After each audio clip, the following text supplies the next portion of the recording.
Okay. Our judge tonight is Jane Postiglione. She's a very popular judge here. I think this is her fourth recent appearance. Thank you. Wonderful. She's one of our end of the year judges last year. She has been president of the Contra Costa Camera Club, president of the N4C, and you can read all the details in a much more lengthy bio and judging philosophy on our website. So with that, I'll turn it over to Jane while I say hello, while I bring up some images. Okay, and everyone can hear me fine, yes? You can. Yes, okay, And good. we should all mute ourselves. Yes, good muting. Good idea. Okay.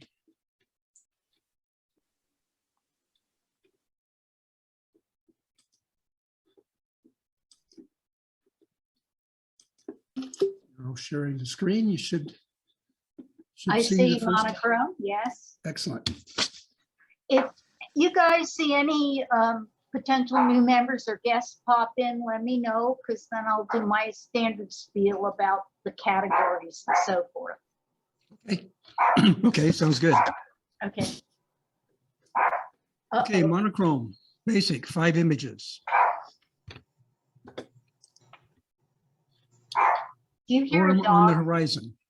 That's my dog. I'm just wondering whether I should get up and close the No, door. he's I fine. think give me a moment. I'm going to close the door in case the dog continues to bark.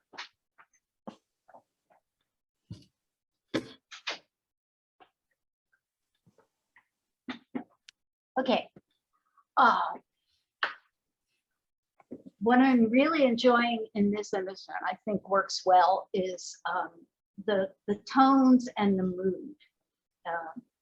It's dramatic.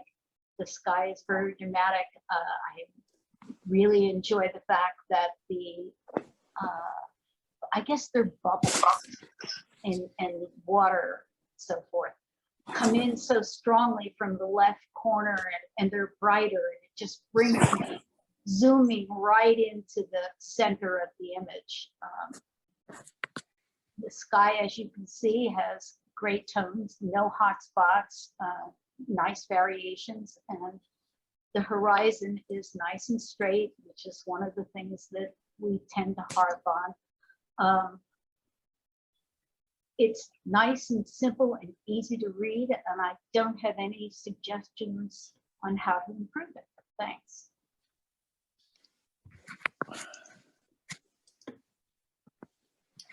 Camellia, queen of the winter flower. Okay, I'm getting a nice soft feeling from this image. I'm enjoying the softness, but I'm finding that how do I describe this? In the center, the petals are much sharper than the ones on the outer edge, and that makes sense because of the depth of field and whatever aperture was chosen here. But the ones that are right above the more defined area in the center are a little bright, and because if you squint at them, my eye goes to those bright spots. I find that pulls me away from the center of the image, which I find has more center of interest for me. So I would tone those down a bit.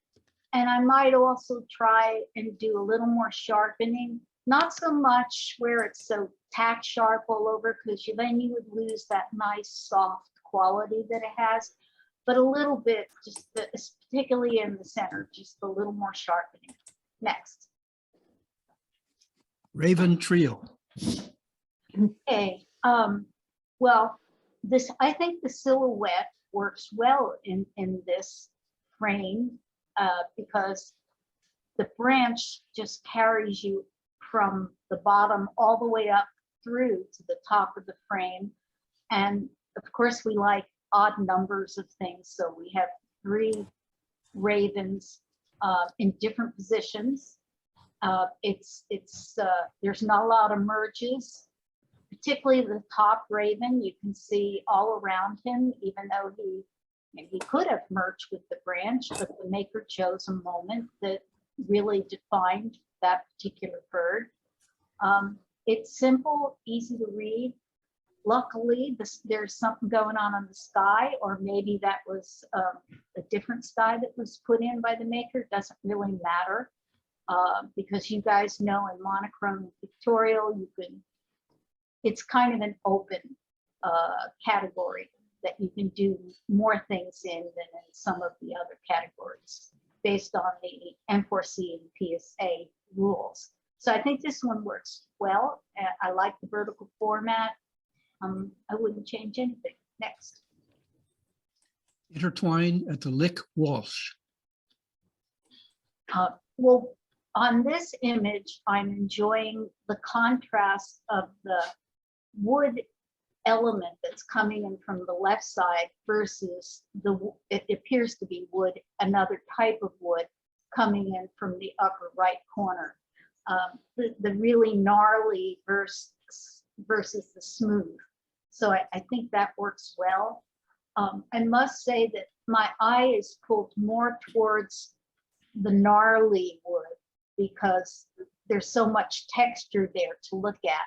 So I think I would have perhaps cropped a little bit out of the smooth wood, maybe take an inch or two off, because I feel that the center of interest is the more textured gnarly wood, and just tone down, maybe burn down that smooth wood just a hair. Next. Up on Table Mountain. Okay, a very nice pastoral scene. I'm enjoying the And then you have critters. the organic nature of the sky with this bright, which is really amazing sunset. Which you don't have to do this. This is true. Somebody hears somebody in the Somebody background. needs to mute themselves, please. Okay, I'm enjoying the critters that are in this image. I like the fact that you've got, I think it works well that you've got a clump of tiny little, I assume, cows near the trees on the horizon line, and then another clump farther in the middle of the frame. And I think it works well that you've got two cows closer in to the foreground. But I'm not really sure. This guy has a lot of interest, but I'm not really sure why there's so much land and sky on the left side of the frame, because it's all kind of similar, and my eye keeps going to the two cows, and then I go along the horizon and look at the foliage and the cows up on the right side. So I would definitely crop some off the left side, and maybe even a little bit off the bottom, because your story and your focal point is all kind of off to the right side. Next. Monochrome intermediate, 2 images. Remembering.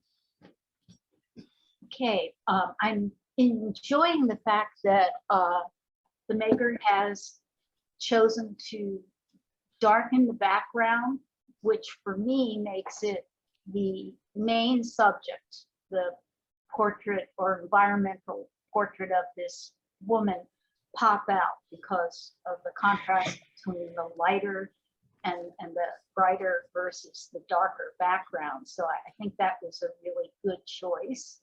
I think the vertical format works well. I don't think it, there would not be a good way to make a horizontal out of this, or even a square. So this works well that way. The texture in her clothing is very interesting. None of the whites are blown out, so I think that's really well handled.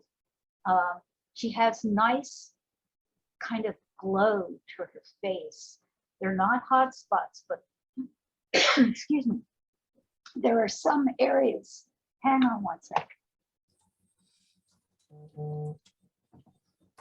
There are some areas where her face is a little bit lighter.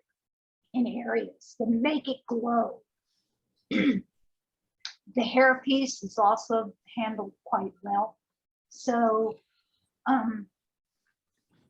the only thing I could suggest, and this is a variation, not necessarily would make it better, you could crop a little bit off the top, but I think it works the way it is as well. Next. A moment. Okay, well, it is a moment, and very, cute critters. What can I say? But beside the fact that they're cute, and the maker has snapped at the right moment, the image is quite sharp, a lot of detail. I'm wondering what the feathers are about. That adds to the story, and I really want to know more.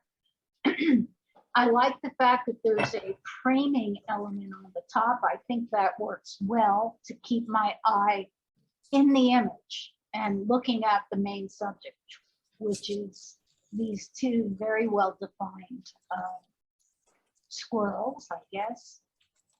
And the tones in the image are quite nice, a good variety of darks, no hot spots, some lighter, and lots of ranges in the mid-tones. So I think that works well. Next. Monochrome advanced, 7 images. A rainy day in the Lamar Valley. Okay. Well, I guess we're in Yellowstone because this is quite a big bison looking right at us, as you can see. I'm really enjoying the texture on his face and in his fur. I can't quite tell that it's rain. Might be like cold rain because his fur is kind of matted, but I mean, that doesn't really matter. I'm also enjoying the fact that it's a square format. I think that's a good choice for this subject matter. I'm enjoying the fact that he's staring right at me, and there's a lot of definition. He's pretty sharp. It's good. It's a good sense of depth, an aperture which was tiny enough to capture the nose real sharp and all the rest of the critter, and that the background, especially the far upper left corner, is quite blurred out, as well as the rest of the lighter background in front. So that helps make him stand out as an element and subject in the frame. Next. Great white heron.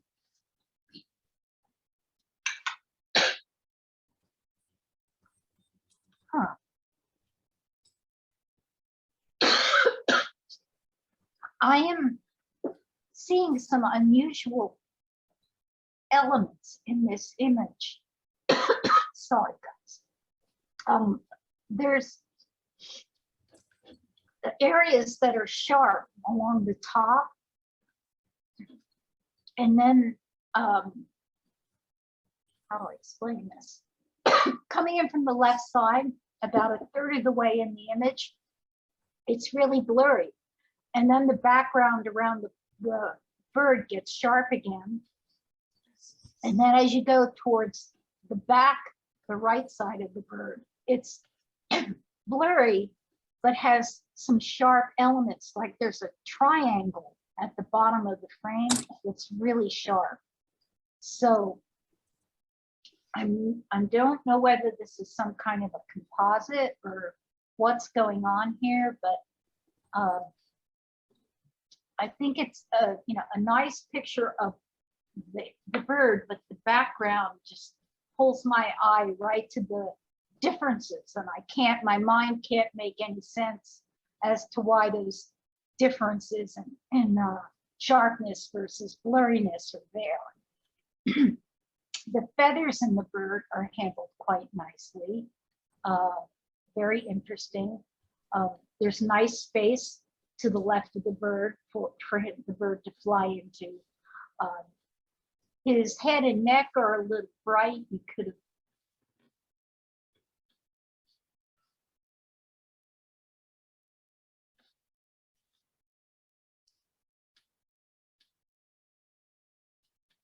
Jane, your image is frozen.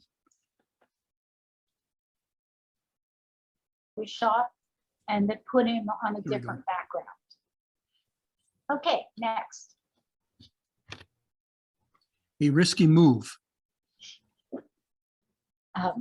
I find this very appealing because of a number of reasons. First of all, it looks like this person really is balancing on this piece of wood. It may be a composite. It doesn't matter if it is, if it's a composite or not. I think it works well. Also, the fact that that main beam that the person's balancing on is such a strong diagonal, it just makes me go from the left side of the image right up to the main subject. Now, she's a little small in the frame, but I do believe, for me at least, that she is the main subject. And then the environment around her is interesting, but because her pose and what she's doing is so strong, I don't wander off. I kind of appreciate all that's going on around her, but I still see her as the main subject. Nice tones and grays, a lot of different grays. There's some nice dark blacks, especially along the side of the beam and the shadows. And then there are lighter colors, no hot spots. So, and it's an interesting aspect ratio. So I think it works. Next. The Shaman Stone. Okay. I think this might be like a mirrored image, which is totally fine in this category. And I'm enjoying the shapes, and there's a lot of texture. And it looks like there might be sand or something. I'm not sure what, and it doesn't matter what it is.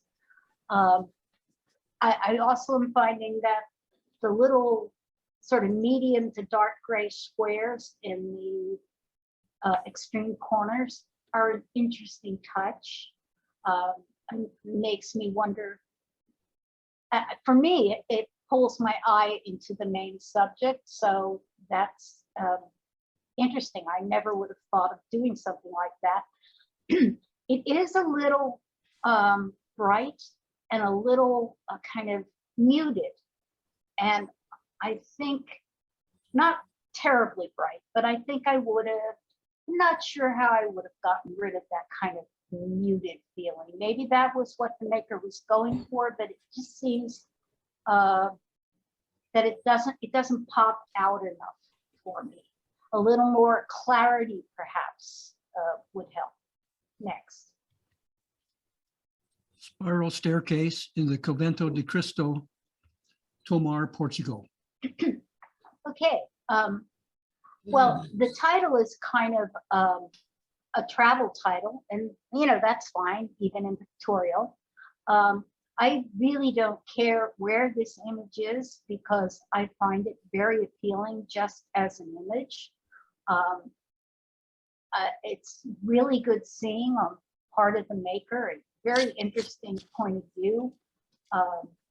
The two framing elements on each side, the left and the right side, really keep me in the image, and the swirls of the staircase allow my eye to continue up through and over and back down and across. And the tones are really nice. There's some nice blacks and some medium grays throughout, no hot spots, a nice light spot on the top left and on the bottom left. So that makes a nice balance and helps my eye continue through the whole image. I wouldn't change anything. Maybe if you could make a more creative title, that's no big deal. Next, sorry. The photographer. Okay, I'm really enjoying the tones in this image, the texture, how everything is woven together, I really feel like I'm climbing up and over all these lumpy rock formations. The sky has a lot of good definition. I don't know whether that person was there, and it doesn't matter, but he or she is a good focal point and gives me some sense of scale in terms of the whole landscape and how massive this area is in the swath of this landscape. I'm glad that there are some little, I guess they're boulders or something like that in the lower left corner that kind of echo or point me towards the person. So it gives me sort of a diagonal line up.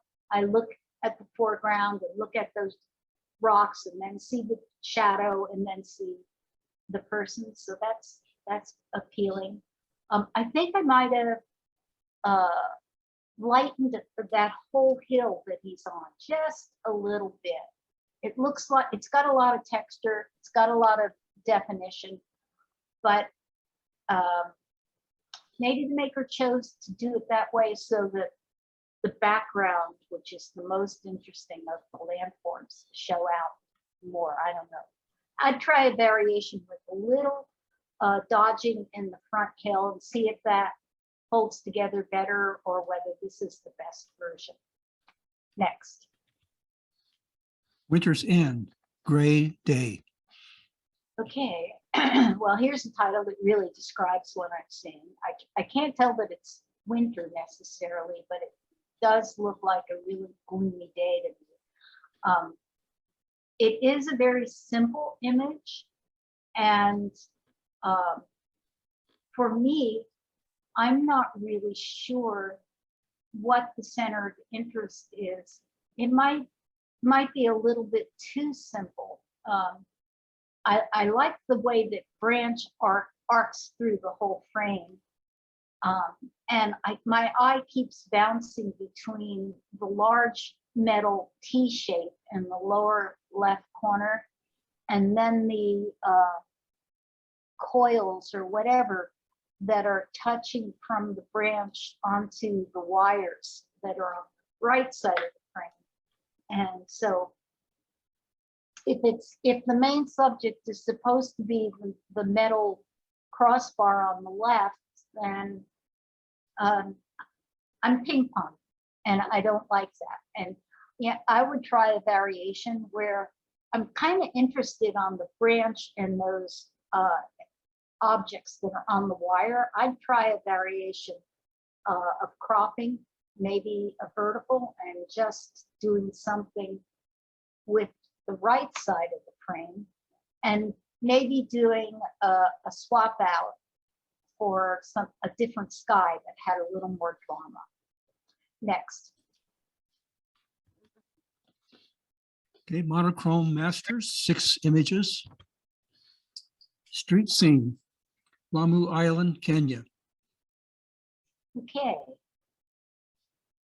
Well, for me, this image could be a lot of places. It wouldn't, it could be, obviously it's Kenya because we're told that, but it has a feeling of Morocco and definitely Africa. But it's not a travel image, so it really doesn't matter when you're doing pictorial. What I'm enjoying in this image from a pictorial point of view is I'm really drawn into that doorway. The contrast between the door and the wall and the ceiling being sort of dark, and then the beads or whatever, the bead curtain, it makes it very mysterious. And of course, the main subject is this woman who's in some kind of jalava or wrapped up.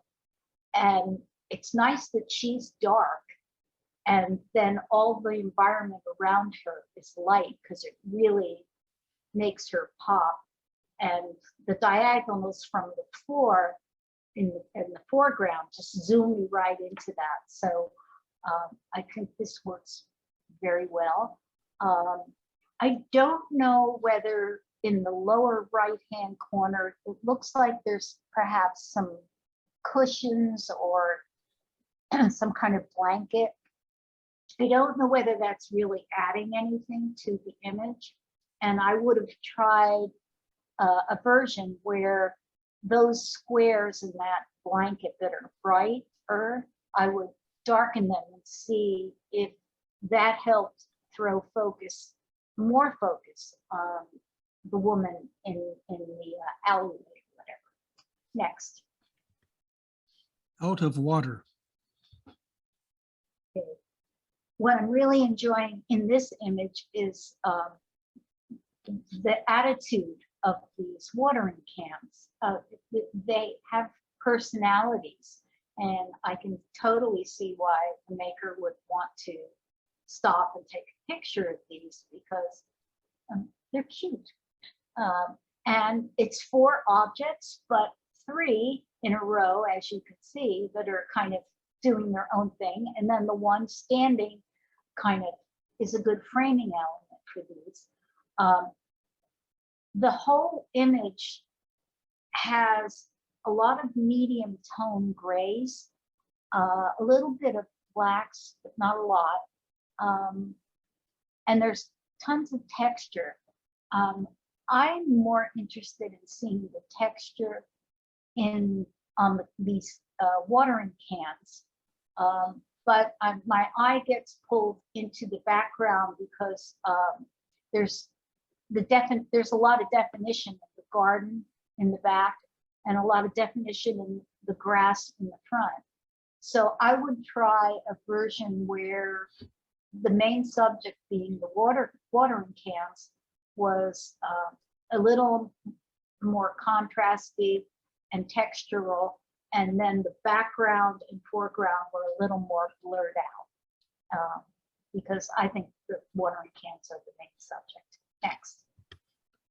After the wheat harvest. Okay. Well, great clouds. Again, it may have been a wonderful sky like that, or maybe you had another wonderful sky and you put it in, but I think it works very well because it's very attractive and has a lot of interest. I'm enjoying the sharpness and definition in the wheat and the radial lines that are there's 3 very subtle light areas, radial going from the lower left corner up to the top of the hill. I find that making my eye get in and makes me climb up the hill. And then I feel like, okay, I'm on the hill, I can look at this beautiful sky, as well as the hill in the background, which is darker. So the fact that that is darker sets off the front hill quite well. And it's darker, but it doesn't blend into the sky. So I think all these elements are working well. And then you have this tiny little bonus on the dark hill in the background, a little tiny dark areas of, I imagine, foliage just up in the corner. So I think this works well. Actually, you could also do a version maybe with a person or something in there. I don't know. But it works well as it is. Next. Yanged yin. Very different, and I'm enjoying this a whole bunch because clearly it's very creative. It creates a lot of interest. I keep wanting to turn my head in all directions to see if it's the same person.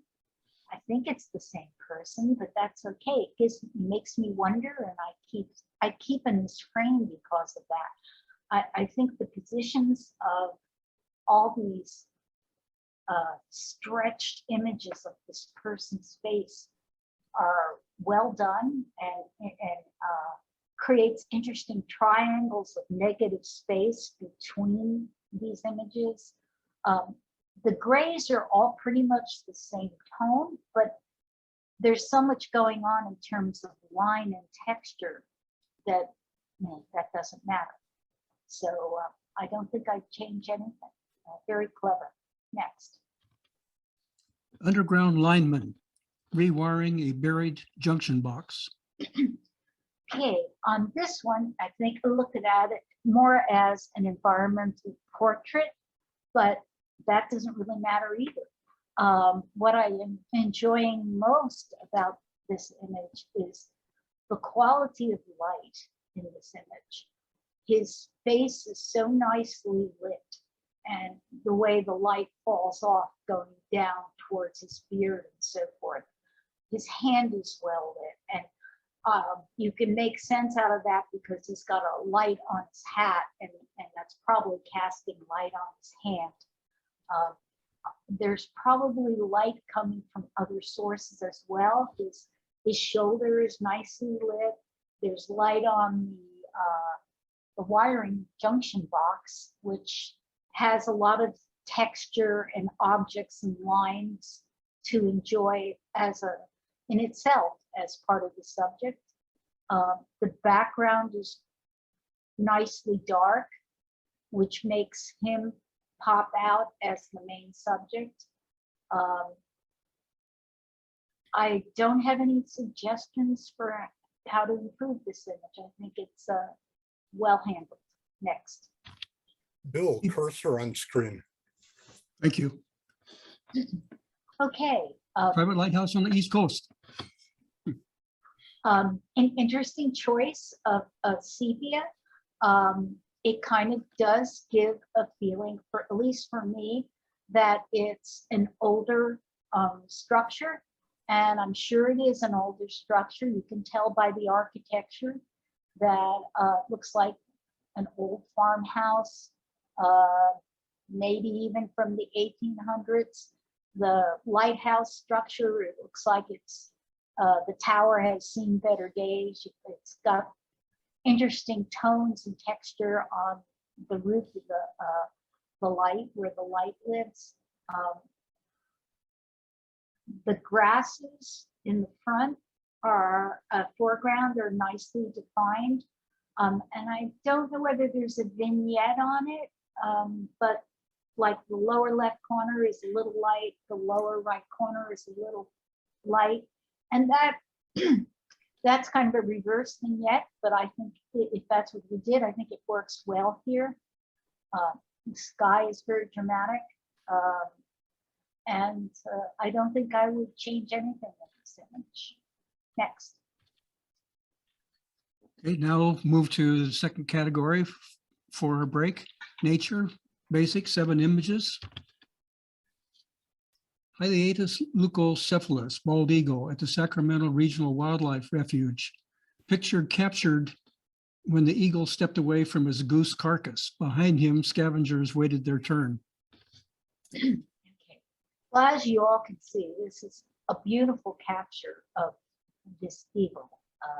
It has tremendous pictorial qualities, but it's been put into nature, and the title tells me that the eagle stepped away from his goose carcass. And to me, the nature story would have been a lot stronger if the eagle were by his goose carcass. That's the nature story that's mentioned in the title, which doesn't show in this image. So I think, yes, you could put it in nature, it works in nature, but it's not, I don't think it's going to be as strong as in nature as it would in pictorial. It's just gorgeous in its pictorial elements. Next. Capuchin monkey digging insects from their nest for an afternoon snack. Okay. Well, you can see that this monkey is picking at something. You can't really see the insects, but you know, that makes sense. You see his hands working at the bark. And so for nature, as you guys know, we always try to capture the critter in their actual environment doing a typical behavior.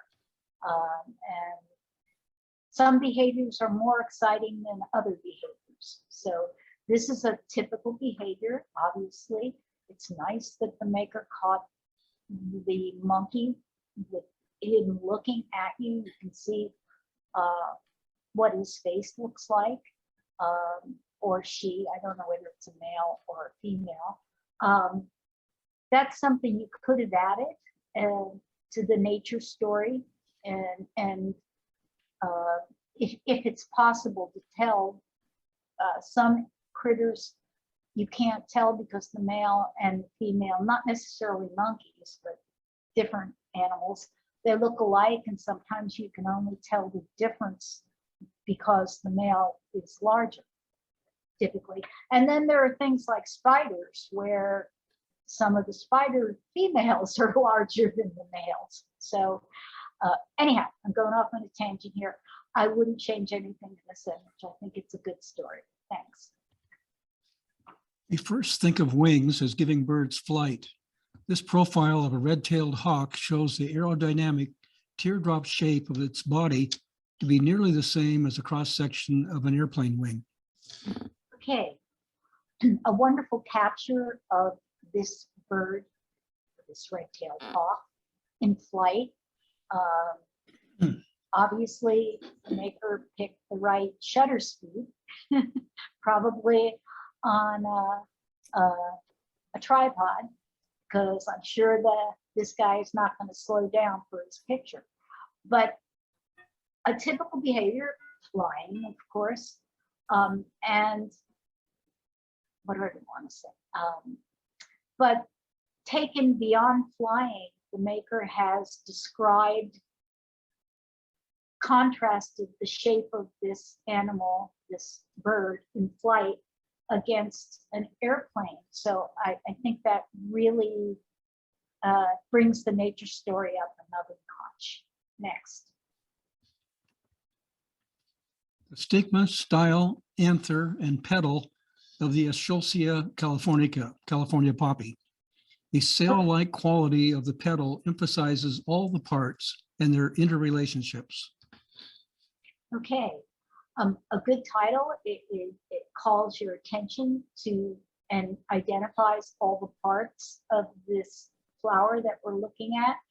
And California poppies are indigenous to our area, actually various locations along the West Coast. So it's not a hybrid, and it totally qualifies for nature and even wild nature. Besides that fact of having the good story, nature story with the good title, it has tremendous pictorial qualities too. You can really see these elements and the translucency in each petal. So it's very appealing on multiple levels. Next.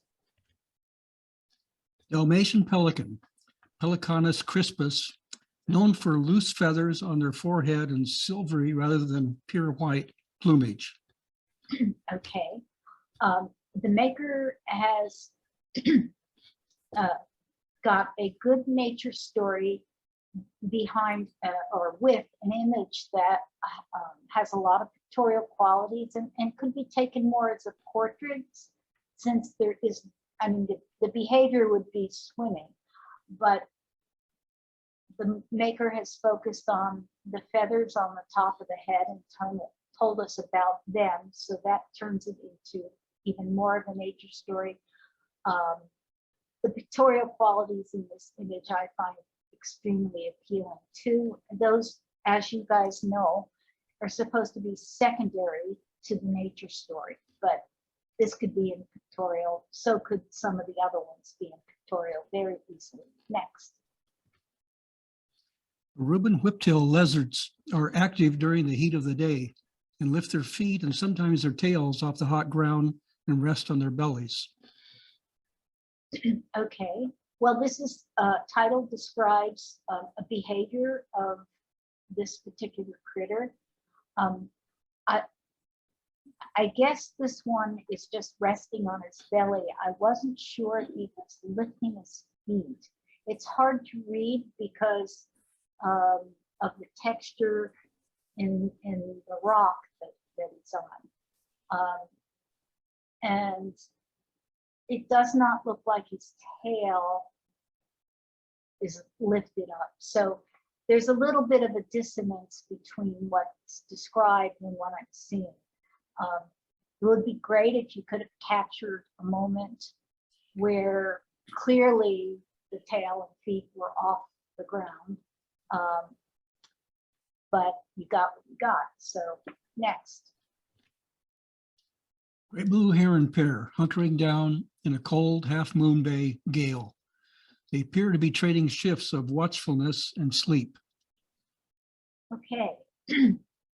Well, it definitely looks like they're in a gale because the whole thing looks kind of blurry and windy. You can see how the feathers on both birds are flying. The wind's coming from the right side of the frame, so it's blowing everything to the left. I think, but it does come off to me as more of a portrait. And I guess the behavior would be just being awake and watching, which is not as exciting as a critter eating something or whatever. Okay, next. Nature Intermediate, 3 images. Great horned owl, Bubo virginianus. Owls can rotate their heads up to 270 degrees, which compensates for their fixed eye sockets and allows them to track their prey without moving their bodies. Okay. A good capture of a great horned owl, more of a portrait, but the maker has turned this into a nature image by what they told us in and described in your title.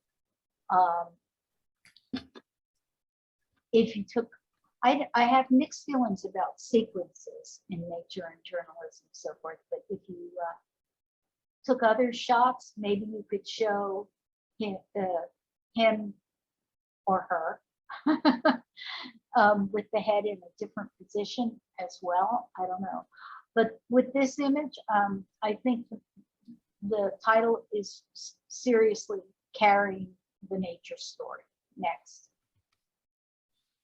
Wild desert African bush elephants, Loxodona africana, in the Huanib River of Western Namibia, dig holes to obtain underground water from the seasonably dry river. Very, a very interesting story, and you see the water coming out of the main elephant's trunk, and you can't see any water anywhere on the ground. So it obviously, this guy dug a hole and got his water from that hole exactly the way the story tells us. So I think this is a very compelling story. There's even more story here as to, are these all family members that are clustered together with them? Looks like there's some juveniles. Maybe the bigger elephant in the back is the female. This guy, I think is the watering guy is a male, big male. But you've told a really good story. Next.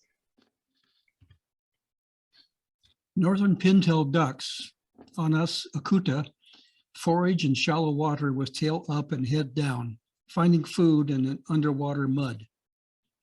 Okay, clearly a typical behavior. They have to eat, so and they're diving for food. It'd be nice. It's kind of cute to see both butts up.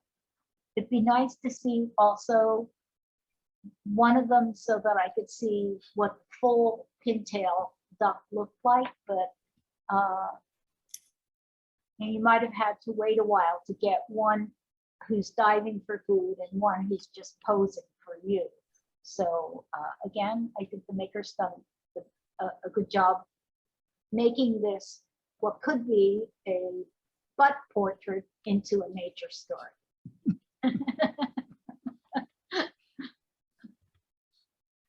Okay, Nature Advanced, 3 images. Gray shag incap, Copernicus cinerea. This mushroom's cap slowly changes from bell-shaped to flat, exposing reproductive spores stored under the cap to distribution by the winds. Okay, a very detailed story in the title. A nice tight shot of this particular mushroom and what's going on at the cap here. Spores, all kinds of spores.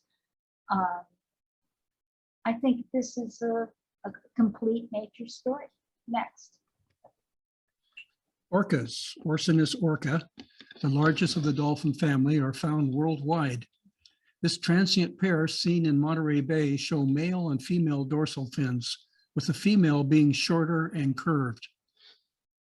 Okay, a rare capture, I would imagine. It's always fun to go out and try to get pictures of different kinds of whales. You can tell they're orca by the coloring, the white areas of both fins. Maybe if I were a whale aficionado, I could tell they were orcas by the shape of the fin, but I don't know that. But it makes sense that the female is the one, the little one, and the male has got the bigger fin. So again, this is a good capture and a good nature story with a good title. Next. Brown pelican, Pelicanus occidentalis, dives from the air after prey, capturing fish in its pouch. Okay. Well, this image for me has a lot of pictorial qualities, and I'm trying not to be too seduced by them. But I mean, it's a typical behavior of diving for prey, and you can clearly see the diving, the splash of water and all that. We know that they're going to capture fish. We just don't see this pelican with the fish in his pouch, I don't believe. He hasn't caught it yet. So I find this a good story. The only thing he could have done differently is to get more shots of this bird, maybe with the fish, but this is a good story on its own and very well captured. Next. Masters, 4 images. First one is a sequence of 3, overwintering. Cranes fly over harvested cornfields on Staten Island, a property in the California Delta owned by the Nature Conservancy and leased to farmers to grow grain crops. Sandhill cranes, Antigone canadensis, are losing overwintering grounds as the Delta agriculture shifts from grain crops to vineyards and orchards. Harvested grain fields provide the cranes with leftover grain, good visibility of possible predators, and a safe space for their famous social interactions. Okay, well, there's a lot of information on each of these frames. And I suspect that that's why you have 3 images rather than 1. I find this image to be the least compelling, and I'm not sure whether I would have chosen to put that in, but it's part of the way you structured your story, so I see that it fits in the story. Next image. Okay, this is a really interesting shot of the crane. They don't come up close to photographers usually and pose, so it's not easy to get a good clear shot of what the bird looks like, and this is a good clear shot. But the story here is about the Delta the agriculture shifting to vineyards. You can't really see that in the image. It's more of a portrait of the bird, but you can see that it's grains and they feed there. Okay, next image. And again, we see them in the fields, which is where they like to be. And it makes reference in the title to their famous social interactions. For me, I mean, it is a nature story with 3 images, but for me, this is the money shot. And I would have described what their famous social interactions are, what's going on there, because this is a very appealing capture. You don't get close enough to get good definition and capture this that often.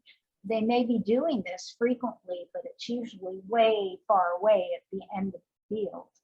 And so I want to know more about what is this social interaction? Are they fighting? Are they playing? What's going on? Next. The acorn woodpecker is best known for its habit of hoarding acorns. Often a telephone pole becomes a granary to store food for the winter. Okay, well, a typical behavior, the title tells me everything I need to know, and the image matches exactly what's going on in the title. You've got a nice shot of the bird with the acorn in the beak, as everyone can see. And you can see the bird really well. So I think this is a good, strong nature story.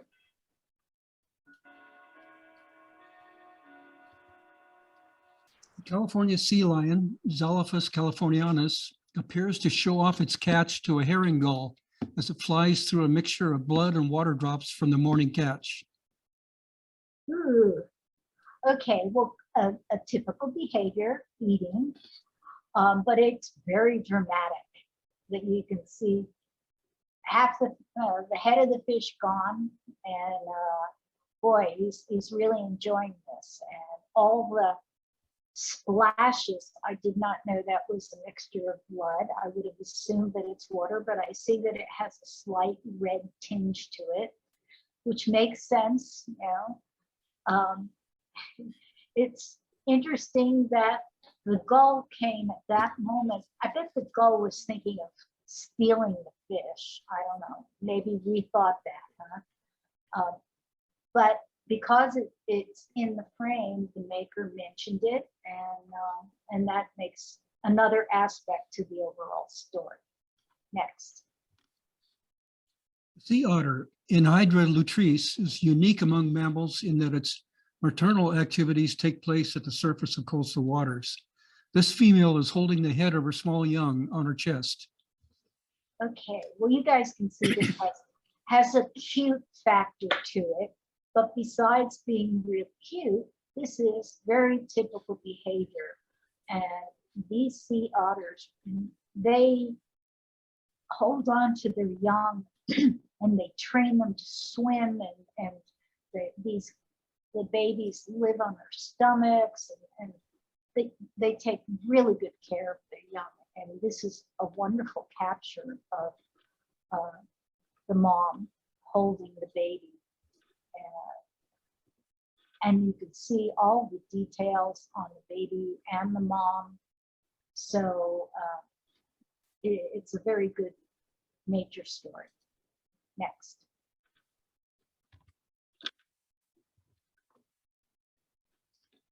Okay, we'll take a 5-minute break. Okay, pictorial travel and non-compete for the second half. And we'll start with pictorial, basic, 7 images. Ice storm. Okay, I'm finding this image has a lot of appeal, and I think it's, for me, I think it's due to the colors. the laciness of the trees and the texture and pattern of the sky in the background. It's busy, but simple at the same time, because I only have to look at sky and trees, and I'm finding the colors very appealing. I think the only thing I would have to suggest is where the sun is, it's just a tad blown out, and I think I would have maybe gone into highlights and brought the highlights down a bit, or since you can do this in Pictorial, take some of the area next to the pure whitish area in the center and clone it over so that it was more blended. But it's a very minor point, and I think it works well also the way it is. Next. Staghorn. Okay. Well, I find this very appealing. It has a lot of punch to it. And I like the fact that the maker chose to do a pure black background, but I think there is a tiny little line in a round square on the whole thing, which is just thin enough to be there and not be part of an annoying part of the image. The lighting on this staghorn is lovely. You can feel the warmth and see the warmth in the color of the yellowy golden parts on the right side, and then on the top of the staghorn piece that's green and sort of orangey on the top on the left side. The forms are really interesting, and I just find that it's very simple, and yet there's a lot to look at within the colors and values and shapes of the actual plant. So I wouldn't change anything. Next. Still life with boot. Okay. I'm really enjoying, again, a different feeling in contrast to the previous image. The boot has great tones in it, variations in color, well, I should say hues, and lots of texture. The concept of putting these wildflowers in the boots kind of make a story, you know, and kind of goes with this boot, which looks like a kind of Western boot out in the wild. The background is got a little texture to it, which adds interest. And then you have the sort of crocheted, lacy item on the table where the boot is, which it all kind of gives a story about a Western out in the wilderness, kind of sweet little walk. The colors are lovely too, and I don't think I would change anything. Next. Sunset on the west side. Okay, interesting bridge. For me, the title says sunset, and clearly there's, you know, lots of color there. But the main bridge in the middle really I find super interesting, and that to me is the main subject, as well as the reflections in the water. I think there are some variations you could do with this. I would try one where the sunset is not quite as saturated as it is. Now you can go very saturated, it's still fine for Pictorial, or you can go realistic and tone things down. Each approach works in Pictorial. That's one suggestion. The other suggestion is there's like, I guess it's railroad tracks. I'm not sure what's at the base of this image, but it's a diagonal, and I'm having a little difficulty getting over that, jumping over that area to get into the main subject for me, which is the arching bridge and its reflections, and then all the structures in the background. So I would try a version where that element in the front, in the foreground, is cropped out, and that would simplify the image a bit and might put more focus on the water and the bridge. Again, you know, the title says sunset, and that's what the maker, I guess, wanted to emphasize, but there's so much more in this image. Next. A pause. Okay. I imagine the light is coming from a candle that's there on the left, and it's an interesting quality of light. I find how it flows onto the corner of this.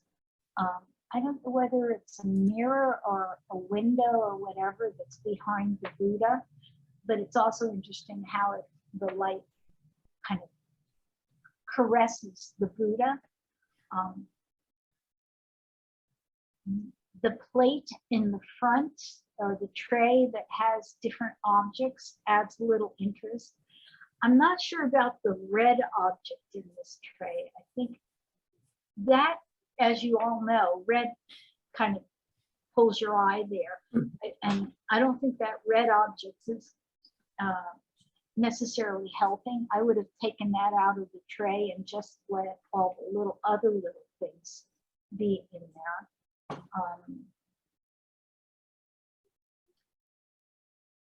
And I would also try a variation of having the tray cropped off a little bit on the right side. It's a little bothersome. I would like to see a little more space where I could see what the Buddha is sitting on and the edge of the tray. But that's not a big deal. Okay, next. Straw flowers at dusk. Okay. Nice colors in this image. It looks like there might be some kind of a treatment or something that made it feel very soft. I think that works for the background, blurring out the background. I'm finding, though, that the center of the flowers, particularly the flower on the right side of the frame, is kind of mushy, and I would like to see that area a little sharper. If you look at the flower on the left side of the frame, the center is much more defined, and so my eye keeps going to the left, the flower on the left, because I can read it better. Also, I think there's a fuchsia colored circle in the background. I don't see that tone, that hue anywhere else, really. There's a little pinkish in the background on the left side, but that's pulling my eye away from the subject. So I think I would have cloned over that to make it blend in with the greens and the other colors in the background. Next. Light art on the Napa River. Okay. Well, the structures on the river are very well defined. So is the light art. You can nothing's really blown out there. Interesting art. I find very interesting reflections and colors in the water.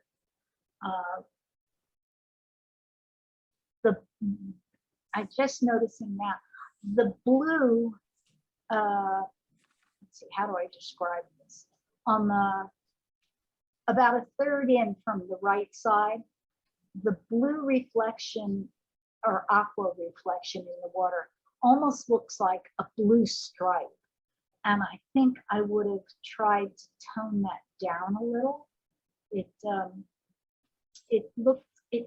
doesn't look real. It looks like it's been pumped up a little bit too much.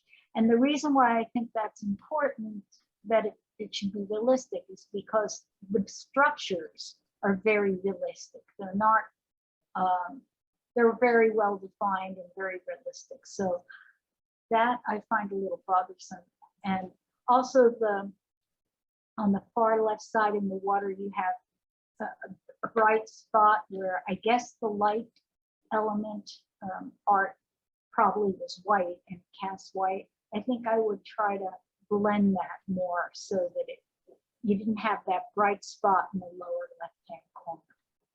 Okay, next. Intermediate, 4 images. Moon flight. Okay, a composite, I would assume, but it doesn't really matter in Pictorial.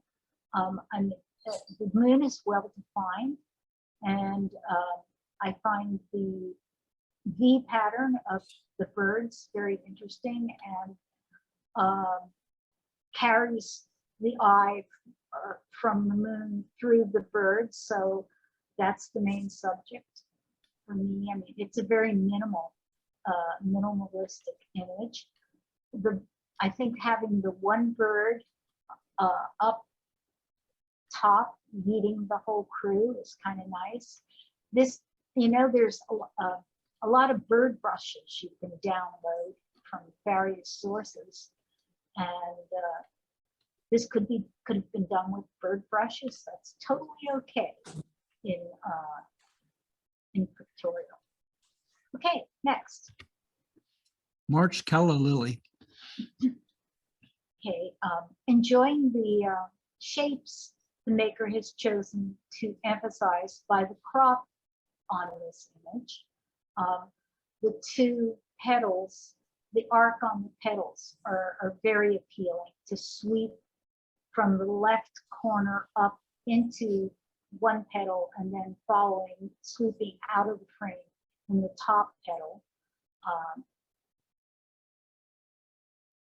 The one thing that I would appreciate, it's got a softness to it, a soft glow. And I find that if you wanted, I'm not sure whether it needs to be softer if you wanted that soft feeling, or whether it needs to be sharper. I kind of wish that the yellow pistil was a little sharper, and then the rest of the image could be nice and soft and glowing. But that might just be my personal taste. Next. Late afternoon after a high Sierra thunderstorm. Okay, well, clearly a great sky, and nice rocks in the foreground. You've got some good trees there, nice reflections in the water, good mountains.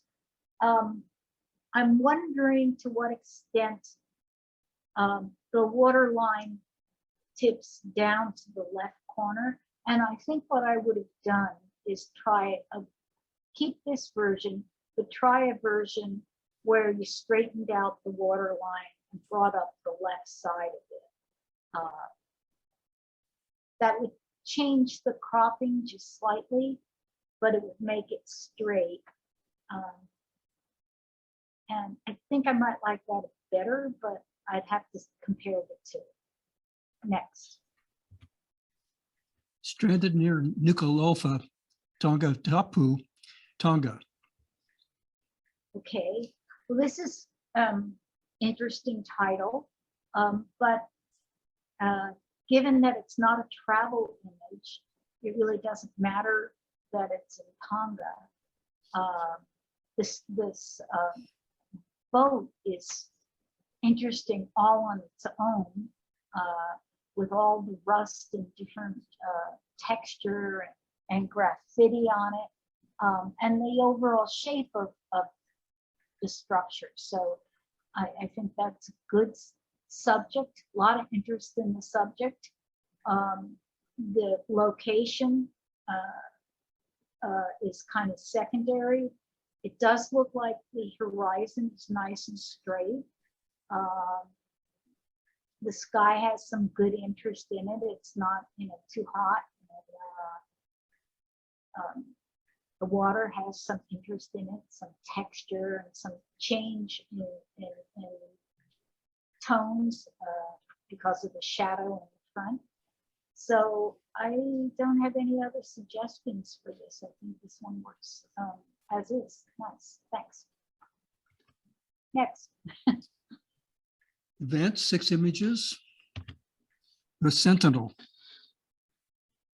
Okay, I get a very strong feeling. I know I'm probably looking at rocks, but it gives me this icy blue, cold feeling, and I'm enjoying that. It intrigues me, and I want to see what this is. This unusual shape. I want to know more about how it got there, but it's from a pictorial point of view. I think it's a strong subject. I'm glad that the colors are kind of that icy blue is echoed in the sky. Yeah, there's some white areas behind it, but it's not real hot. It's got some tones to it. So I think that works. Variation, you could try cropping a little of the sky off from the top. That would focus more on the Sentinel formation, but I think it's strong enough to carry it off the way it is as well. Next. 1 flower, 2 views. Okay, an interesting concept. Well-defined, nice colors. It doesn't bother me that the background is stark white. It's interesting because it's kind of an artful, creative take on these 2 flowers. I'm really enjoying the way how the yellow center of the bottom flower peeks through the petals of the top flower. So very unique. I might have shared different colored backgrounds or different values of different backgrounds just to see how it looked with different colors, but I think the white also works on this. Next. Intimacy. A creative title for what I find a very lovely portrait of Tulip. The colors and the lighting on this flower are, I find, very appealing. The dark background for me sets this flower apart from it. It makes it very simple and makes it jump out at you. Lots of definition in the petals as well as variations in the color. I can't think of anything I would change. Next. Spiral. Okay. I know the title says spiral and the rocks are spiraling, but this is kind of like a Ron shop test or something where when I look at this, I didn't see the spiral right off. I just saw rocks kind of randomly placed among flowers. So I'm not sure what you would do to emphasize the spiral part of it. Maybe trying different soft colored backgrounds instead of the white background would tone down everything and make it hang together better. Because the title tells me spiral, again, I'm kind of like, my eye is going everywhere but the spiral. Okay, next. In the flow of life. Okay, an interesting title, but a lovely image with very interesting tones and colors. You know, clearly in a foresty area, the greens are rich, and dark greens and a little yellow, as you can see. It doesn't matter if you used brushes to create sun rays or not, but there's nice rays coming down from the light background area onto the main subject, which is the rock with a turtle on it. Huh. And so that really brings your eye to the main subject, besides the fact the main rock is large. And but the water is treated very nicely. The maker has either chosen an aperture and a shutter speed, a long exposure to get the kind of milky water, or maybe used the blur tool in post-processing. And I think that helps a lot, adds a lot to the image. And the foreground is very well handled in my opinion. Lots of interesting texture and swirls, but it's kind of blurred together, except for certain select rocks that are sharp and well defined. And they lead from the side, the right side, in a little pile on into the main rock. So I think this image looks well. Don't have any changes that I can think of to recommend. Next. All dressed up. Interesting. I'm looking at some kind of rocks or mud with amazing colors on it. And for Pictorial, I think All Dressed Up is a totally okay title, but it makes me curious as to where this is and how these colors got on here and stuff. It's a bit busy, but I can make my way across these from the left, across these elements, the main elements. I think what I would also do is try some variations, come in tighter on some of these elements and simplify. There's so much you could do with this image. You could, you know, really come in tight and do a creative kind of abstract thing. Or you, maybe even in nature, if you could tell a story about what kind of rocks these are and how the colors got there. Is this, you know, what created it? Anyhow, okay, that's it. Next. Pictorial Masters, 8 images. Shallow depths.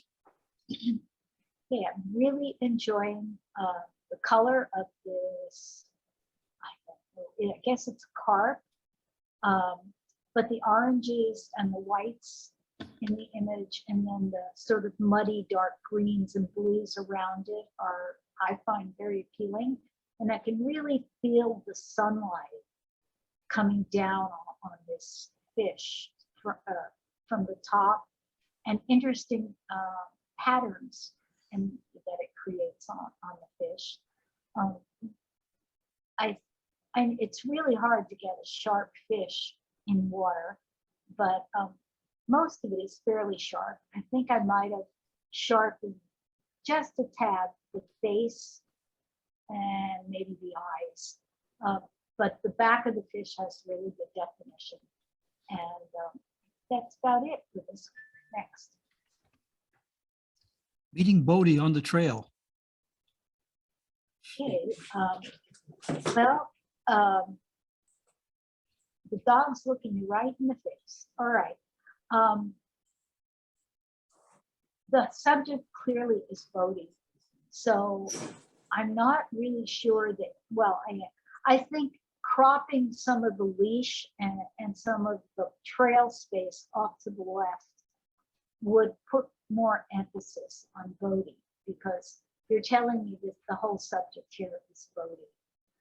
In doing so, I would, you know, get rid of that, and then and maybe even come in tighter take a little off the top, the left, and the bottom, because it's all about voting. And I don't care where the leash goes. I would lighten up, maybe go in and work with the shadows to brighten or lighten the shadows on the left side of, not left, right side of Bodhi, or dodge it. His ear, his right ear, I would do a little dodging on that. It's in shadow, so you don't want to overdo it. You want to keep it in shadow, but I'd like to see a little more visibility into that part of the dog. But the main thing I think is he's the subject, crop and title. Next. Bucking Bronco. Well, this is a really good capture, a good moment, very sharp. For Pictorial, I often think to myself, is this something I want to hang on my wall? And I guess if I'm a rodeo fan, the answer would be yes. But for a lot of folks who are looking for some kind of artful landscape or whatever, you know, maybe they wouldn't choose this to hang on their wall. So it's a very well done image. I think your story really needs to be told in the journalism category.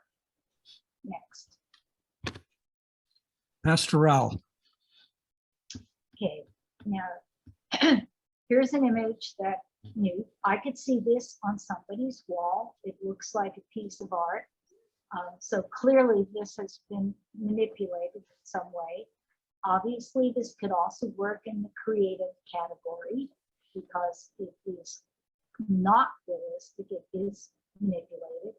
I'm finding the colors very appealing. It has a nice watercolor feeling. The little frayed edge all the way around the image works well. It does look like it, was on a textured paper piece of art. I don't have any other suggestions. I think for what it is, it works well. Next.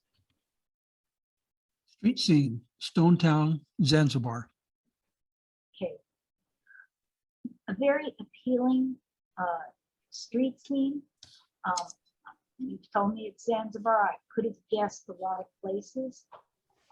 It does have pictorial qualities, but I really think its strength is more in travel category.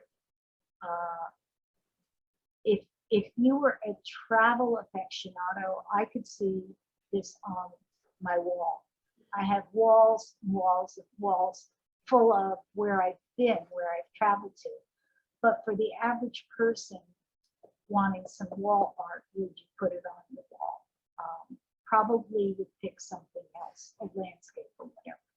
So try it in travel, but I wouldn't change it in terms of the way it's presented. I think it's a good story, but more for travel. Next. Dawn at Zabriskie Point, Death Valley National Park, California. Okay. Well, it tells me where it is, and that's fine, but I don't even need to know that for a pictorial image. For me, this image, I could see this printed and hanging on my wall. It has interesting lines and texture throughout the whole image. That there is variation in the colors and forms. Yet it reads, to me, it reads more realistically, but at the same time, more like a piece of art, a piece of abstract art. So the fact that it's realistic is intriguing as well. I don't have any other changes for this image. Next. Art After Dark, Napa, California. Okay. A fun exhibit, fun art. I'm enjoying the colors and shapes.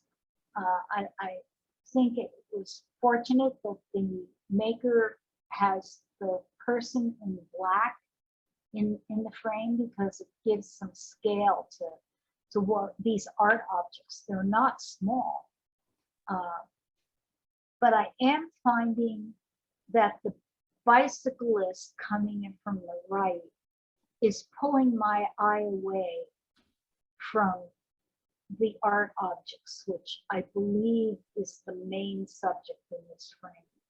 So I don't know whether that guy was actually riding there or whether you put him there. But I'm not so sure I like him there. So I think I would try a version where he's gone and just the art objects are there. Next. Pigeon Point Lighthouse in the spring. Okay, kind of a classic landscape, but well done. We've got an interesting sky, nice tones, good definition in the grasses, not too green. The yellows and the I don't know whether it's mustard or whatever, but they look real. The rocks have good definition, and some are, even the darker areas under the lighthouse have some definition in them. I think the aspect ratio more or less works, because you have that secondary bunch of rocks in the water on the left side. You probably didn't want to crop any of that off. Do you need all the sky and all the foreground with the flowers? I don't know. I think it works the way it is. I'd try some other versions, maybe crop a little off the flowers, crop a little off, make it more of a panorama. See if that was feeling too claustrophobic. Just variations. Next. Travel. Intermediate 2 images. Camel race at the 2013 Altai Kazakh Eagle Festival in Sagsay, Mongolia. Child camel jockeys are favored since they are lightweight. Interesting information in the title, which is, helpful for travel. But clearly, just looking at the image, I know that we're not in the United States. I wouldn't recognize the mountains as to being in Mongolia, but the clothing on the child does not look like something from the US. And I know there's a lot of camels over in Mongolia. So not that we don't have camels here, but we usually don't see kids riding camels in the mountains. So I think this is a good, strong travel story. And it has a lot of pictorial qualities as well. Next. Cycling through Sonoma County wine country as autumn colors start to color the landscape. Okay, well, the title tells me what's going on.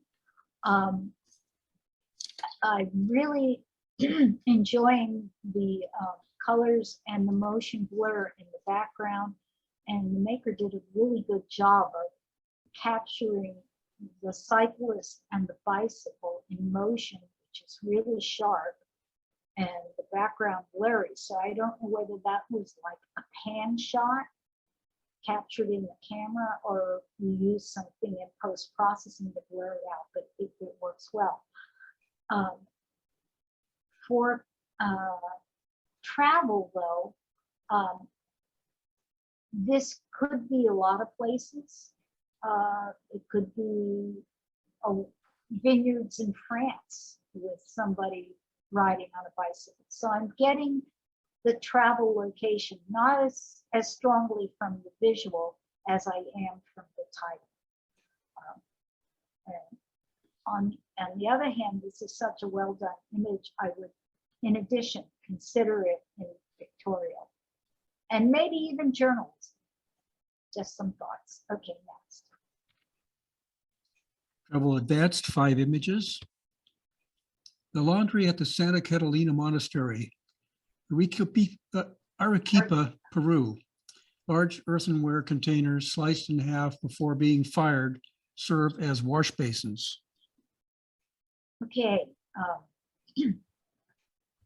Well, I can tell that I'm not in the United States, and having been to Peru and other South American places, I kind of get a sense that besides what the title tells me, I can get that feeling from looking at the stonework in the background. And I've never seen this, which is super interesting.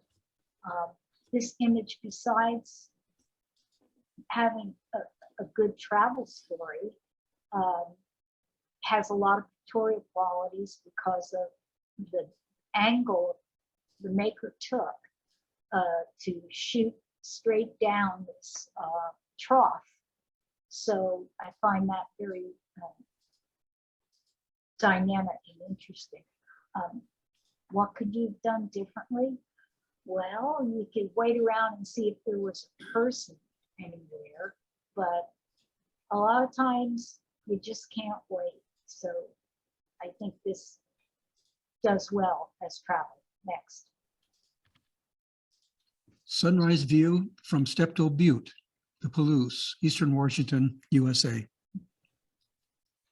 Okay, the colors in this one are very appealing.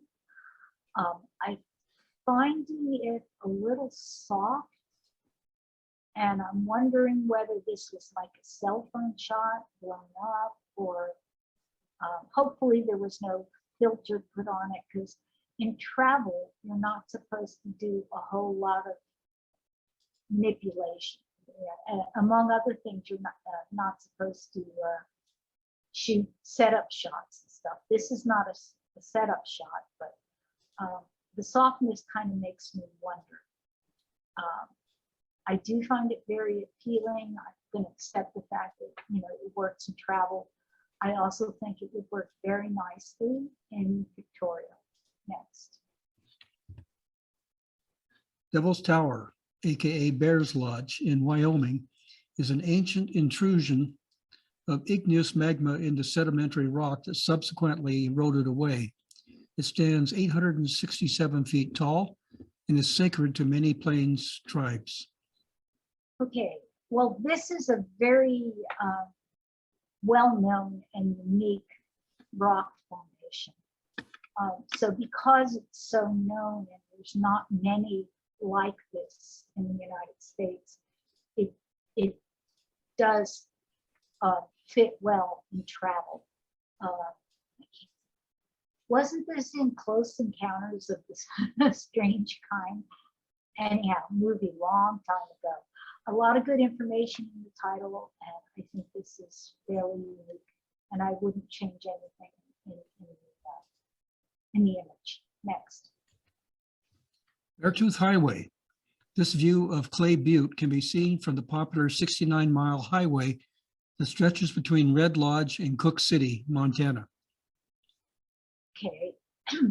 Well, I have to confess, without the title, I would not be able to identify where this is because of the rock formations and the colors of the rocks. Maybe they're not red enough to be Utah, but there are places in Utah that look like that. So I'm finding that I'm getting more clues on travel from the title than I am from the image itself. What I'm getting from the image is, though, it's an absolutely lovely shot from the pictorial point of view. And if you haven't put it in pictorial, that's where it should go in addition to where it is now. Next. Copal vendors in the Oaxaca Zocalo. The hardened resin of the copal tree is burned in home and public altars during the Day of the Dead observances throughout southern Mexico. Okay, well, there's a lot of good detail in the title, but I'm also looking at the image and from the food items and the Day of the Dead curtain that's on the table there, and just the people themselves, the look of their faces, and particularly there's one lady in the background with a serape on, and I think the child is in the serape, which is a typical way that some indigenous peoples carry their children. So there's a lot of clues here visually, in addition to the title, as to where I am. So I think it works well in travel. Next. Travel Masters, 5 images. A permit is required to take an easy guided hike to see the gorgeous but endangered golden monkeys of Rwanda. Normally quite jumpy, this monkey is uncharacteristically still. Okay, well, I didn't know anything about these monkeys, so I Googled golden monkey, and there's 2 different kinds of monkeys that are called golden monkeys, and there's one that doesn't look anything like this that lives in China, and that's a misnomer. I think it's called a snub-nosed monkey. But in fact, this golden monkey, which really is a golden monkey, only lives in Rwanda. So that helps me identify where we are. We're not in a zoo.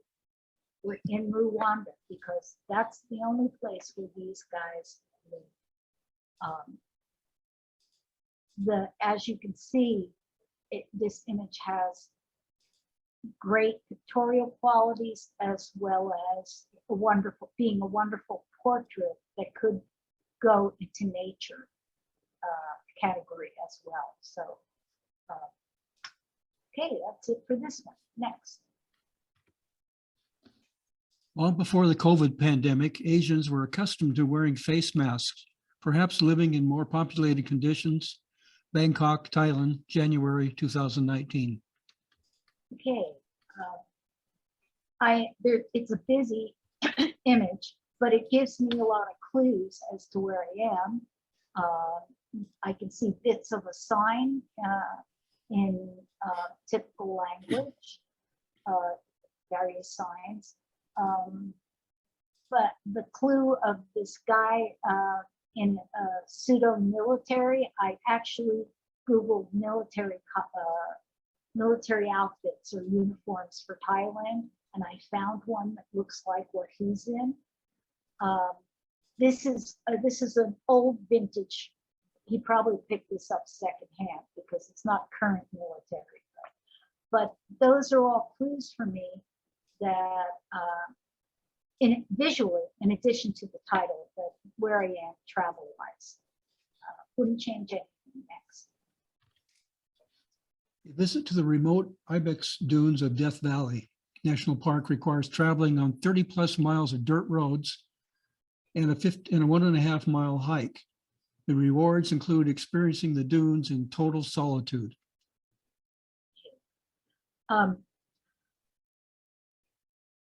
There are dunes in a lot of places, and I think without the title, I would not be able to identify exactly where we are. So for travel, I'm really relying on the title in this one. But beyond that, I also think this would work very nicely in Pictorial. The sweeping shapes of the dunes and the texture in the dunes, and the fact that you've got a person in there in a red outfit or with a red backpack, I don't know, whatever, it really has very strong pictorial elements. Next. West Texas is well known for strange alien shapes in the sky by night and even during the day. Wow. I've never seen anything like that. It's very, very interesting to me. I'm not sure without the title, I would know that I'm in Texas, especially from the structures. It could be a lot of places, both in this country and maybe in a different country that look like ruins of something. But the sky is truly amazing, and I'm getting the travel location mainly from the title. I would also put this in Pictorial, and maybe even nature. Explain, if you put it in nature, explain how that happens in the sky. What causes that? If you put it in Pictorial, I think it would just work as it is. Next. Look up from the Chihuly Garden and Glass in the Seattle Center provides a view of the Space Needle high above. Okay.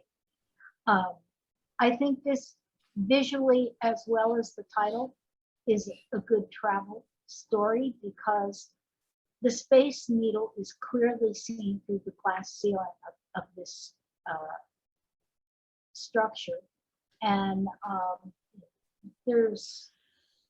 it's pretty well known that the Space Needle is in Seattle. So I really have a strong sense of place in this image.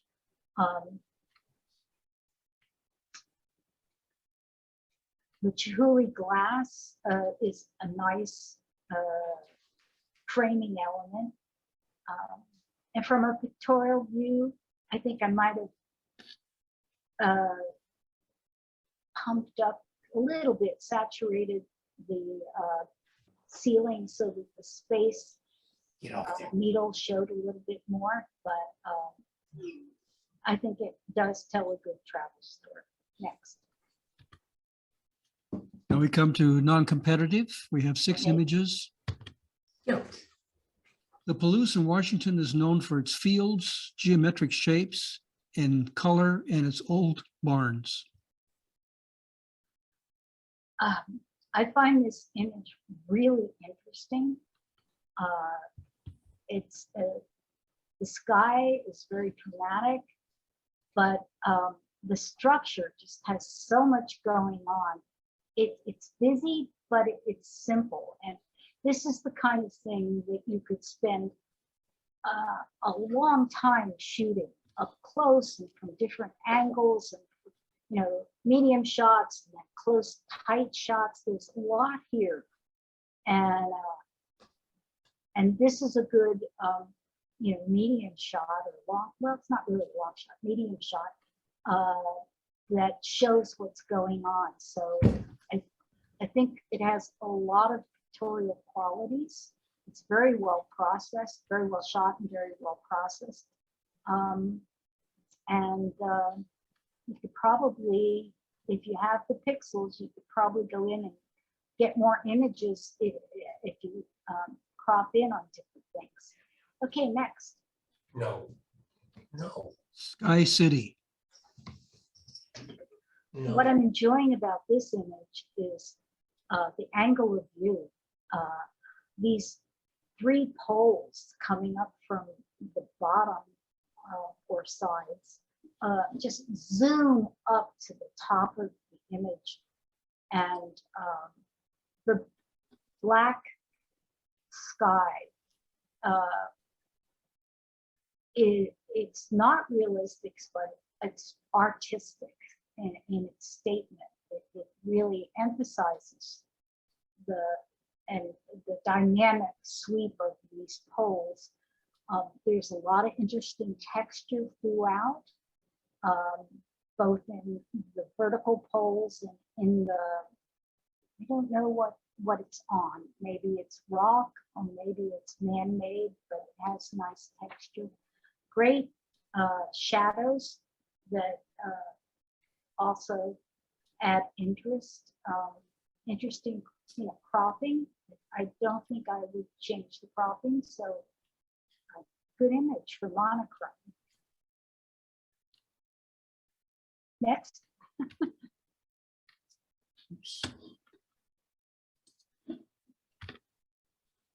Concussion recovery, healing the scary memories through radical processing of daily iPhone selfies. December 7th, 2020, day 16. Wow, somebody's really brave in doing this. This is a really arty image, as you can see, and yet very personal. I'm enjoying the treatment that was put on it, or how it was created. Interesting cropping, because the eye on the right is real close to the edge, but I don't mind that it's that close to the edge. I think it works well. Okay, the mouth is really kind of at the bottom, but that doesn't bother me either. That I see that that's part of the person's mouth. The eyes are very compelling. The texture and the hair and the colors are wonderful. It looks like, the whole thing looks like a beautiful watercolor. So I think this is working very well. Next. At Edgar Point, overlooking Tukey Mountain and Blackwater Wash, Death Valley. Okay. I had no idea if this was a straight shot or whether it's composite. I guess it would matter depending if you were going to put it, what category you were going to submit this to. But there's a lot here to look at.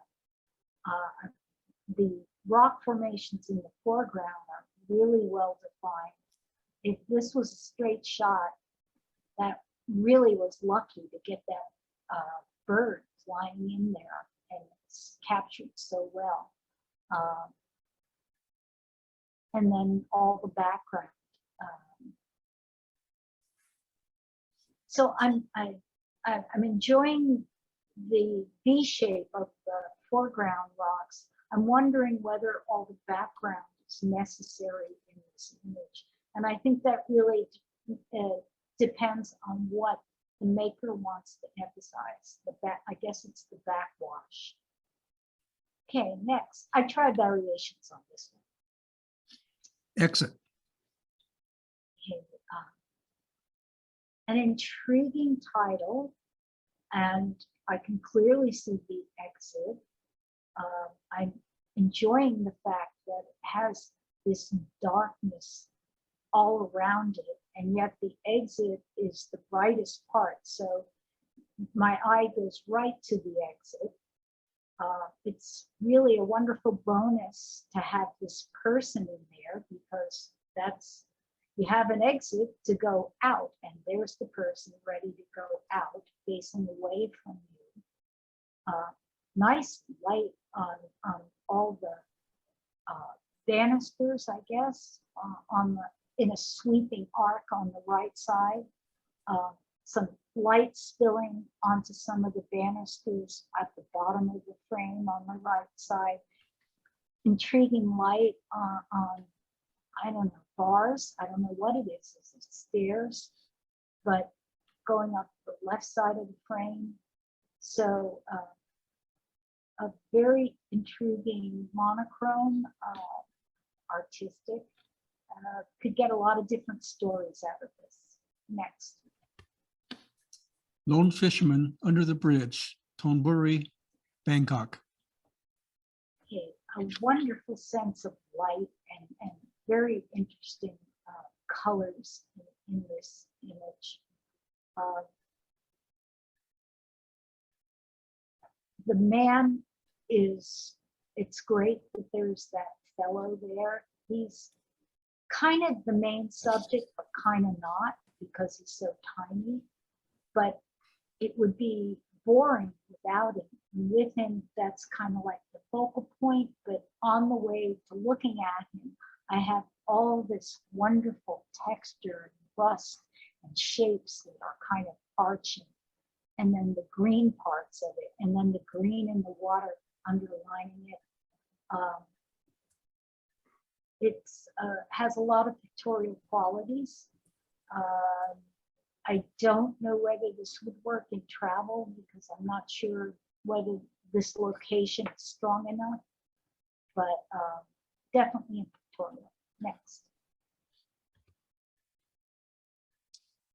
Okay, we've covered all of the images tonight. We'll take a 5-minute break, and then Steve Munch will come back with the winners. With a little bit of luck, you will Okay. see that. Yay. Monochrome basic, 3 images. That's right, I gotta change it. I'm in control. Third place, Elizabeth. Hi. To hear? I didn't see her here this evening. No, she's 4 hours ahead of us.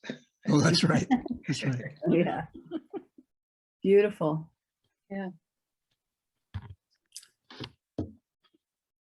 Congratulations, Elizabeth. Second place, Lucy. Oh, Lucy.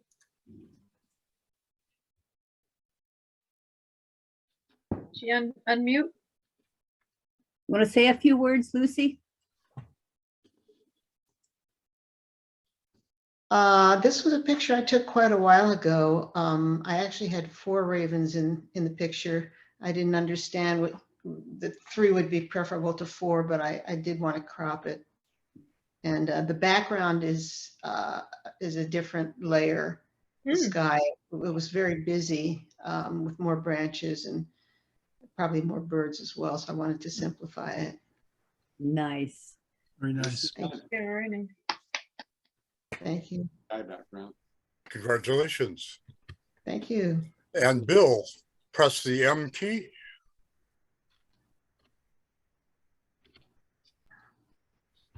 Thank you. First place, Dan.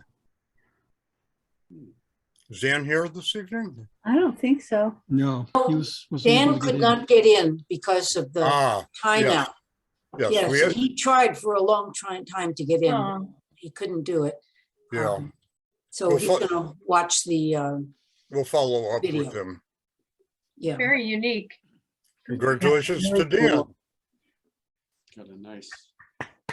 Monochrome intermediate, 2 images. Second place, Ellen. Oh, nice one. Yes, I titled this Remembering because it was the Dia de los Muertos.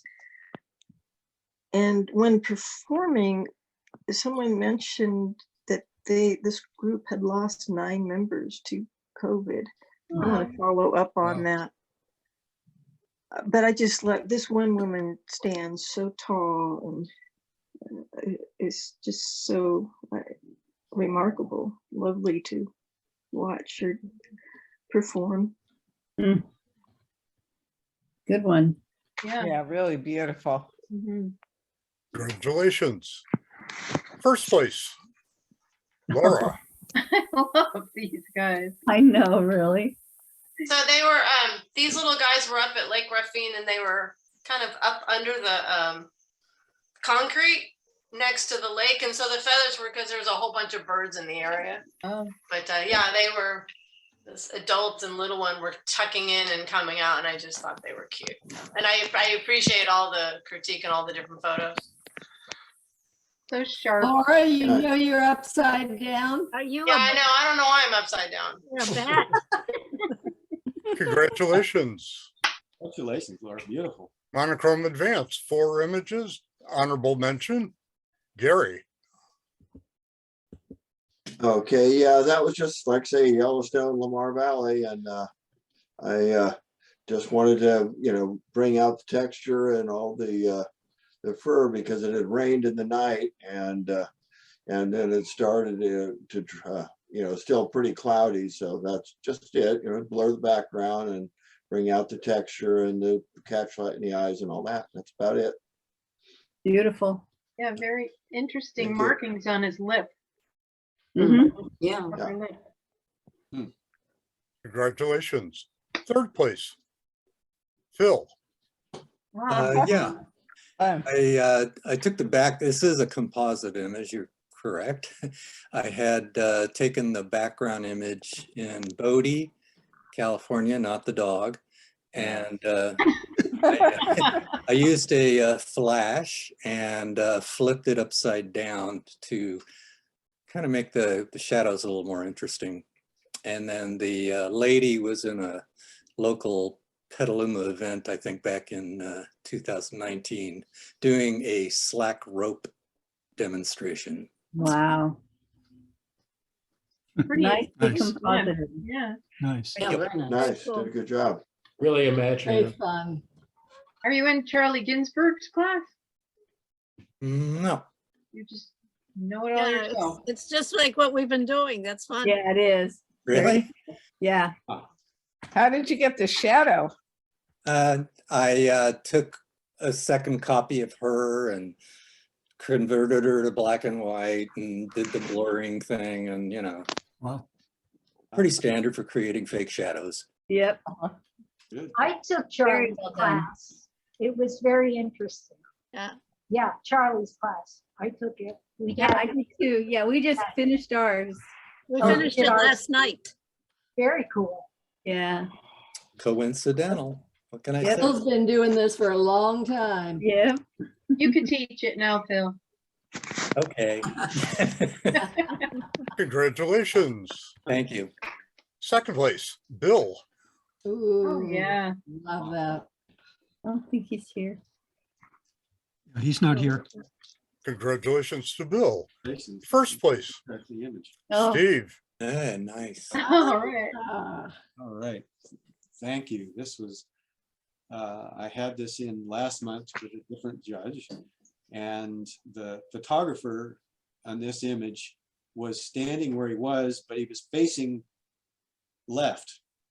And it bothered me, but I thought, well, that's where he was. I don't know what he was looking at. To me, it wasn't interesting, but he was taking a picture in it. And I just liked the idea that he was walking up that trail, you know, but he wasn't actually. He was where I was at and walked up that way.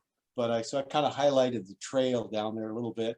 Anyway, I had to rework it, and then I had to go in and turn the photographer around and delete his shadow that was there, and then reverse it and put it back in. So I spent probably, and I put a more dramatic sky in it.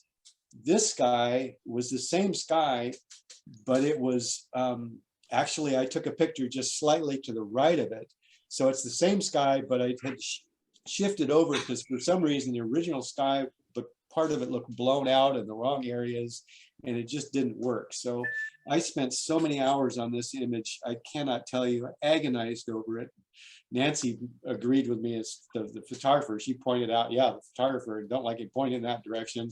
And I'm like, oh God, I'm gonna have to go through all this crap, and didn't have the time or temperament or anything to even deal with it. So I'm glad I did well. If not, I was gonna go hang myself over it. It was worth it. So thanks. Yeah. Really beautiful. Great. You You made saved the magic. life tonight. Excellent, Steve. I love it. Nice. well done. Thank you. Congratulations. Monochrome Masters, 6 images, honorable mention. Tamara. This is amazing. Mm-hmm.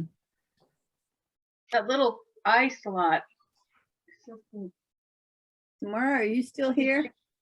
She was. Where did she go? I think she left. Aw. Oh, I think she got knocked out.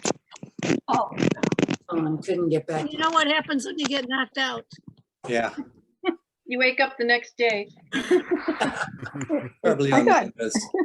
On Windows. I got knocked out twice tonight, but got back in. I don't know why. Me too. Because it was early on. Oh, If you get knocked out later, then forget it.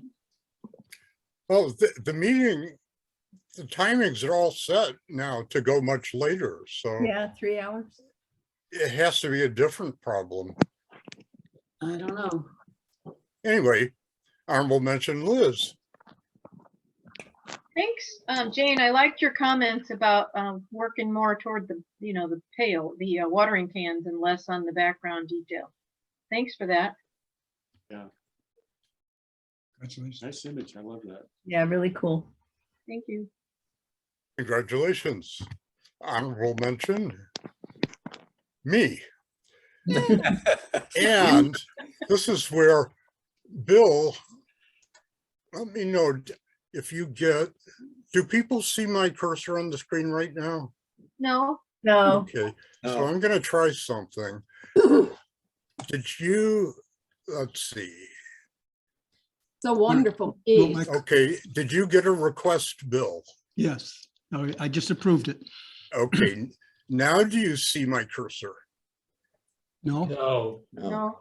Well, Yes, I saw I it. did. There it Here's- is. here's- Yeah. That's I my only cursor. see it in the black on the sides, though. I don't see it in the No. image. Do you see a cursor around his mouth or in the middle of the screen moving? Yes, now. Oh, No, no. not Make up now. your mind now. It It's was tiny. before. It's very tiny. That was Yeah. Bill. Oh, never mind. Can't see it. Well, anyway, if you look at the split face at the lower image, and you notice where the two come together, the eye, if you follow that face, his mouth going up towards the top of the screen as he turns upside down, you'll see that actually that second face from the right is a mouth and his left eye, and you go across the nose and it's actually go upside down. It's the mouth and the eye the other way. Right, Yeah. Now, right. now the reason things go skew strangely on this is because in doing a kaleidoscope, you think of kaleidoscope as being mirrors, but that's X and Y axis. Well, this kaleidoscope tool has X, Y, and Z axis. So it's three-dimensional kaleidoscope. And this is sourced from an image. You notice all the little fine lines?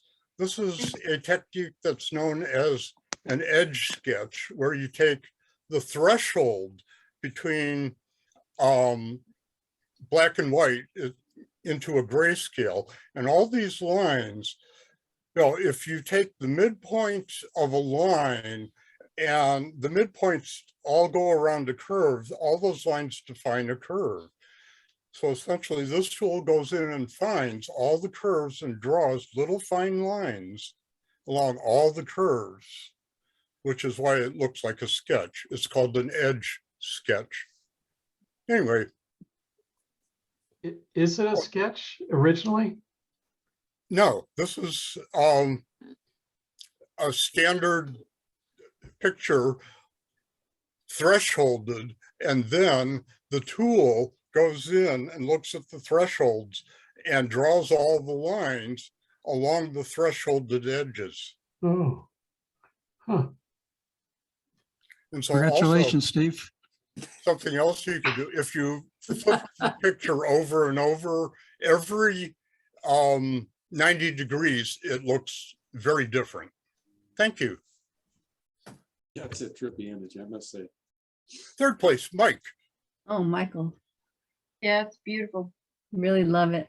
Thanks. I took this last fall. We took a trip to see the fall colors, and we ended up on the coast of Maine and New Hampshire. And we came across this private lighthouse, and the sky was taken with an iPhone and Petaluma and put in there. Thanks for recognizing the reverse vignette. I did think it worked, and I'm glad you noticed it. So thank you very much. Nicely done. Yeah. Beautiful. Nice, Mike. Congratulations. Second place, Bill. Thank you. Yeah, we had PG&E showed up with a team of about 20 people to rewire the junction box. In our neighborhood, all the power lines are on underground, connected by underground boxes instead of power lines. So we had all these guys out in front of our house all day and well into the evening till about 10 o'clock at night. And then, so I did what probably all of you would do. Yeah, I went out there and took pictures all day well into the night. After a while, they got used to me and were glad that they could see some of the images on the website that I gave to them. Nice. But in the evening, the lights got much better. And that's really the best shots I got for in the evening. A Amazing. lot of great texture and the stickers on his helmet and really neat. Oh, Wonderful use of light.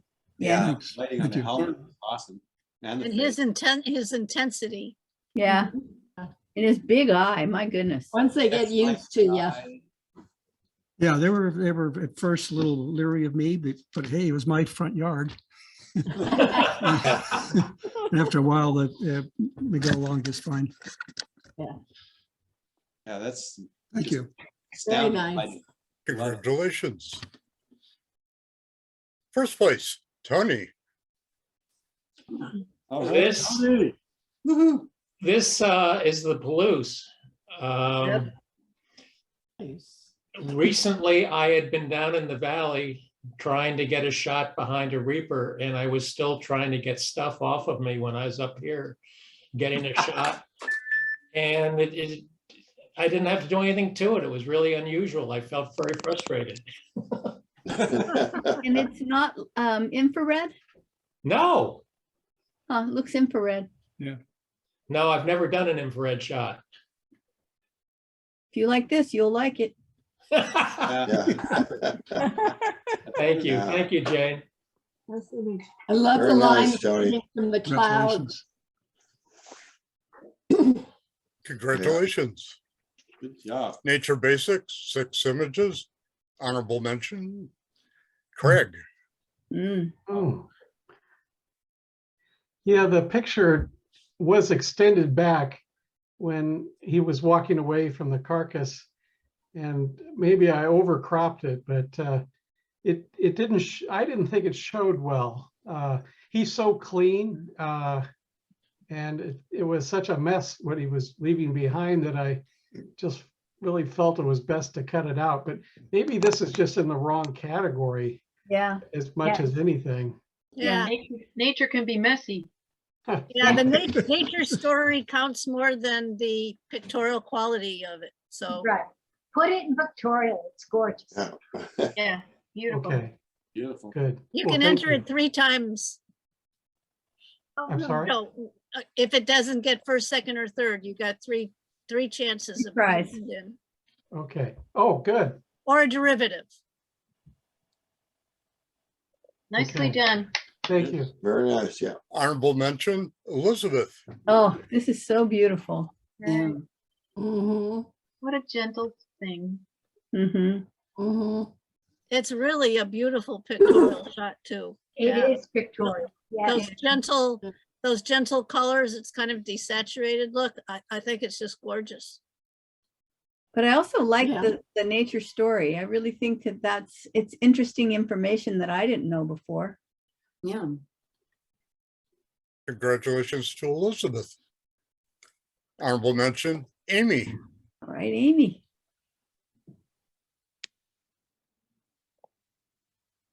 Unmute yourself. Amy with us? Yeah, I guess I wasn't sure what this little guy was doing, if he was lifting his legs or not, but I thought it was an interesting fact about it. I mean, these guys are all over the place, but I just love the color on this and the texture on his body and on his tail. So that's Yeah. to it. So where are they all over the place?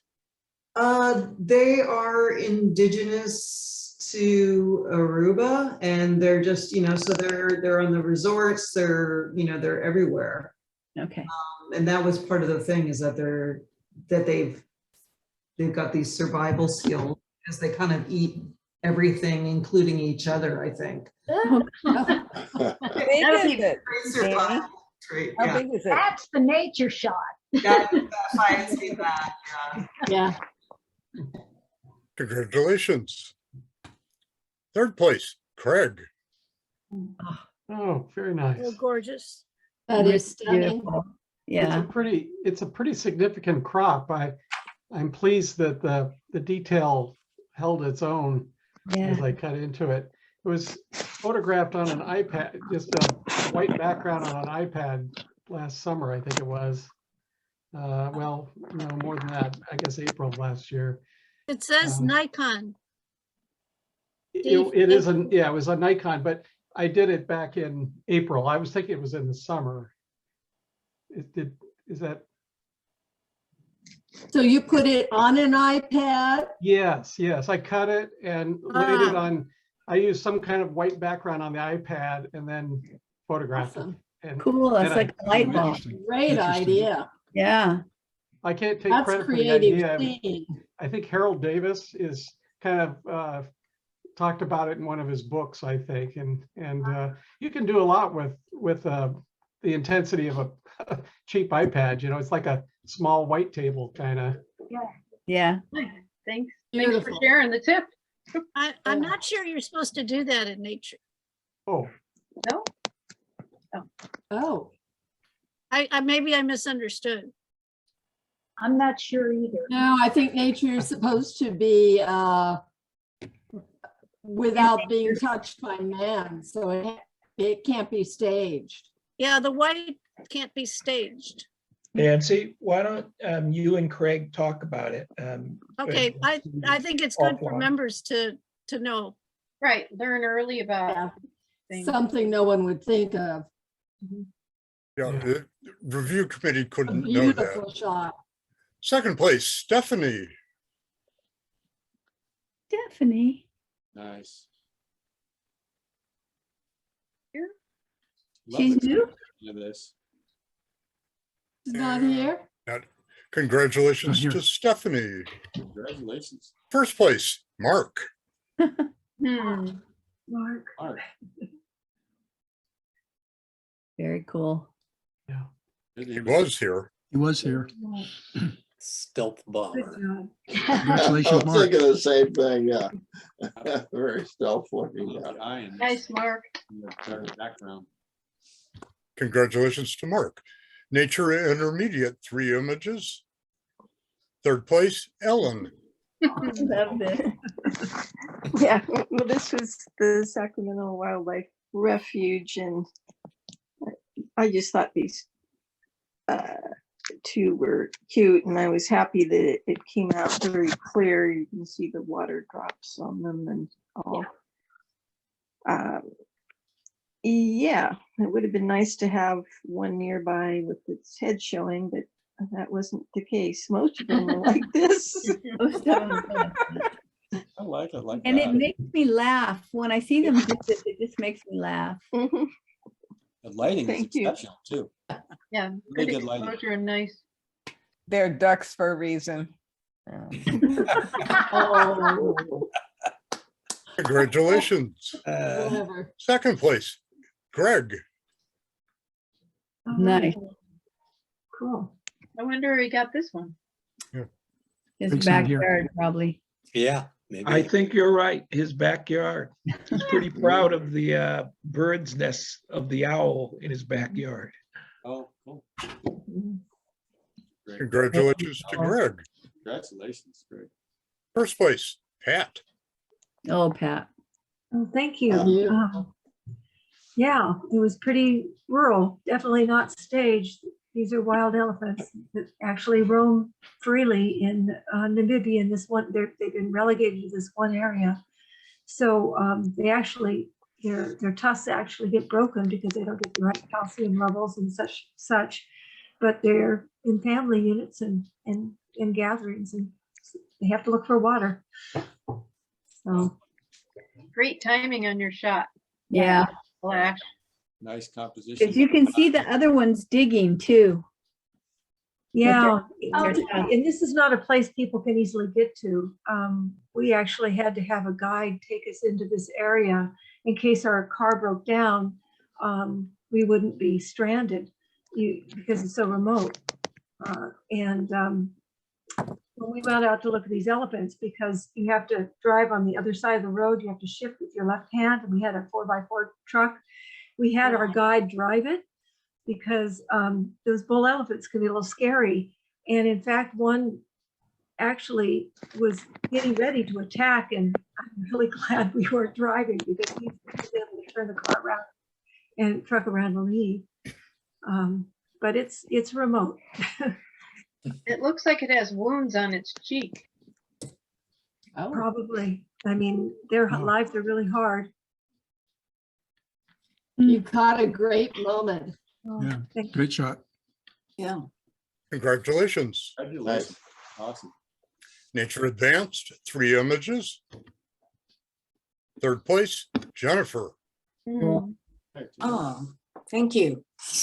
I just thought it was so cool, the way that you can tell the males from the females just by looking at the flukes, even if you don't see them together because of the curved of the female and the straight of the male.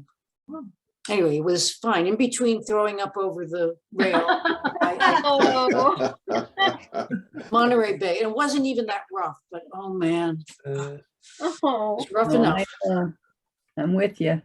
It was really But thank you very much. Nice shot, though. Jared. Yeah. Congratulations. Yeah. Second place, Oh. Bill. Well, that's a surprise. Yeah, I took this in my front yard. Cool. It was really kind of cool. There were a whole bunch of other ones too that were living up to the name ink cap, and they kind of like melted into a black goo. But this one was just fanned way out there, and I thought it was really unusual. I'd never seen one before. Yellow Quest.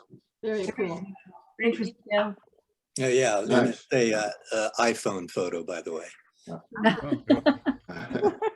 Nice. Congratulations. First place, Gary. Thank you. Yeah, this was fun because we were out at Point Reyes, and we were out there to see if we could see the elephant seals from the Overlook, you know, when you go way out to Pierce Point. And so we were, you know, watching, but there were just a few of the seals, but all of a sudden, you know, there were all kinds of the pelicans, and they were diving and getting, so I had the 500, and I just kept shooting away and hope I got one, and that was probably about the best out of, you know how it is, you shoot a whole bunch and you're lucky to get one that kind of you can work with. Yeah. That works. That's it. What an angle. Love it. Really Yeah, it good. was fun to see him dive. Yeah. Very cool. Congratulations. Congratulations. Thank you. Nature Masters, 4 images. Honorable mention, Bill. Oh, yeah. Yeah, thank you, Jane. I appreciate your comments. Oh.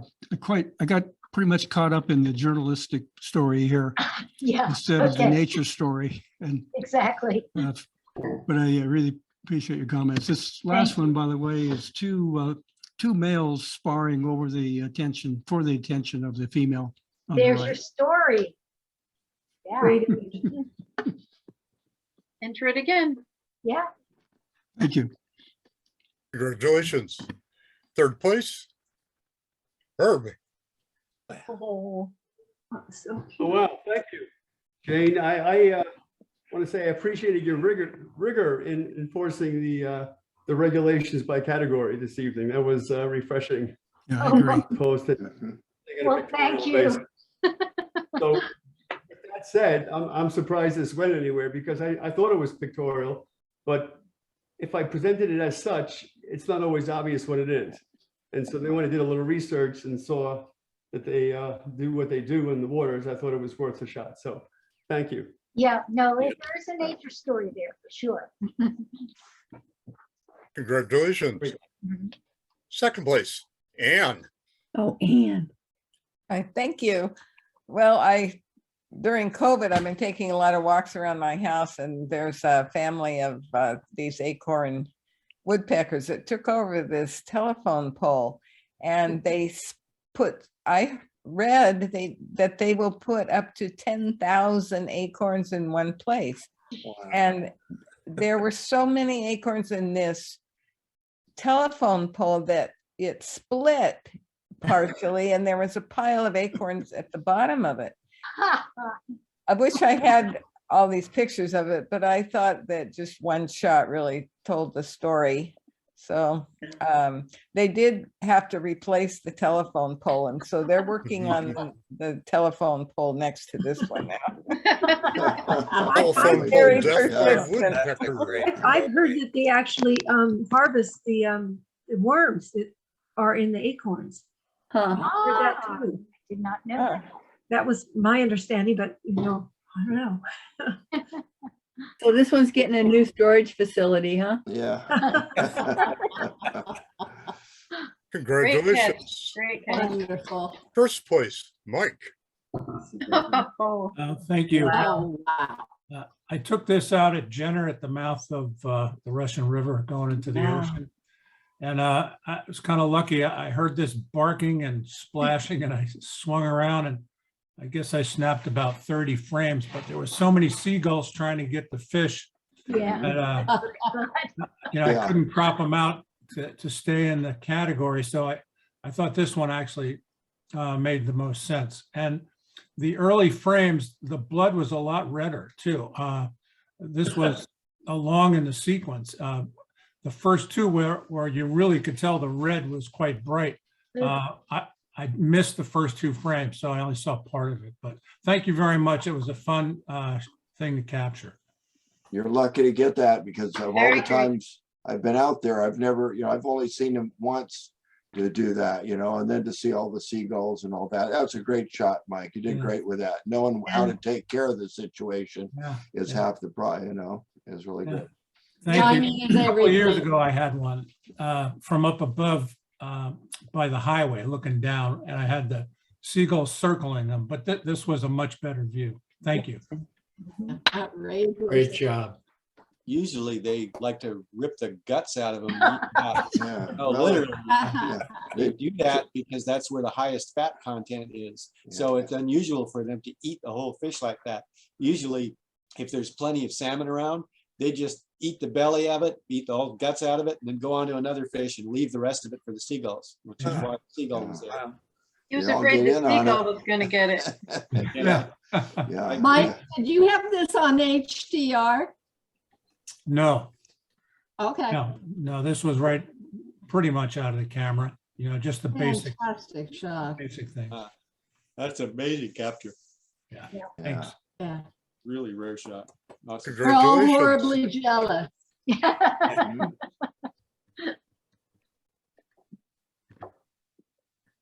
Pictorial Basic, 4 images, honorable mention. Dan. Nice. Yeah. That was a great event, great field trip. He's not here? Congratulations to Dan. No. Third place, Amy. Ah, cool. This was my trip back to New York a couple weeks ago. I got there right after an ice storm and it was just amazing with all these ice stayed in the trees for about 2 days and the way it caught the sun was amazing. When I got back to my computer and I saw that there was like this like purpley swirly clouds, I was just like, I didn't add any of that color. It was just amazing.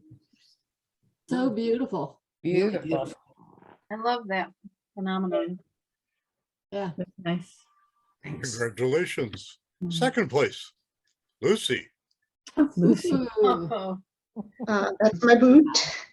And all the flowers are from our garden. I just kind of collected them and I don't know, I got just the idea to put them together. Very nice. very Fabulous. sweet. That works good. Yeah, it works out really nice. Thank you. Great Love job. that. Congratulations. First Thank place, you. Lucy again. Wow. Yeah, I wish I could say the light was intentional. It was just kind of a lucky shot. It was very painstaking getting rid of the foliage in back of it. It's a really charismatic plant. It was huge.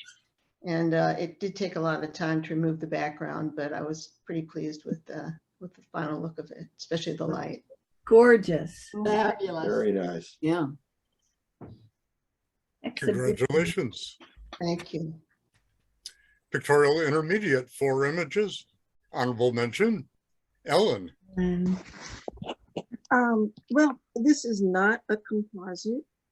And I actually have mixed feelings here because I'm learning how to do composites. And yes, I know I could have done this as a composite. Can you get some credit for actually catching something. Kudos, I Ellen. know. Hey, Yeah, Congratulations. Yeah, thank you. this is a great capture. Honorable mention to Greg. Beautiful. Yeah, it's really pretty. Yeah, just lovely. Nice composition. Nice composition.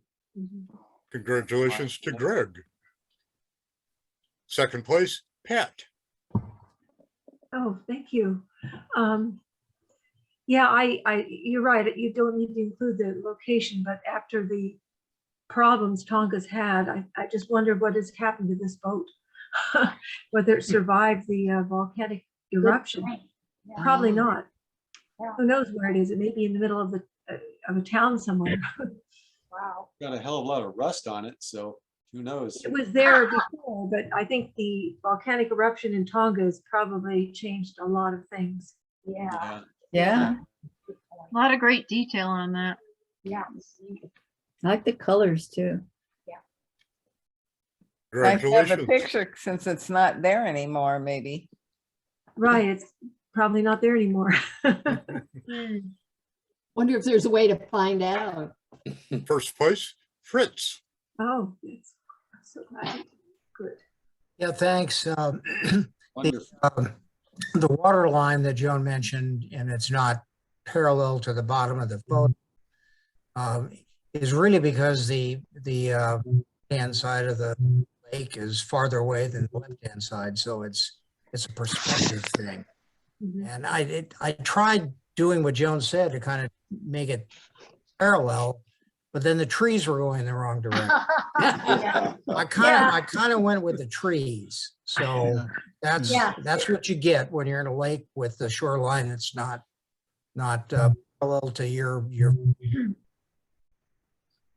How many miles hike did you take? I know, It's the same place. It's 30 miles, you know, for this stuff. Wow. You guys are amazing. Yep. Totally amazing. Congratulations. Pictorial Advance, 5 images. Honorable mention, Linda.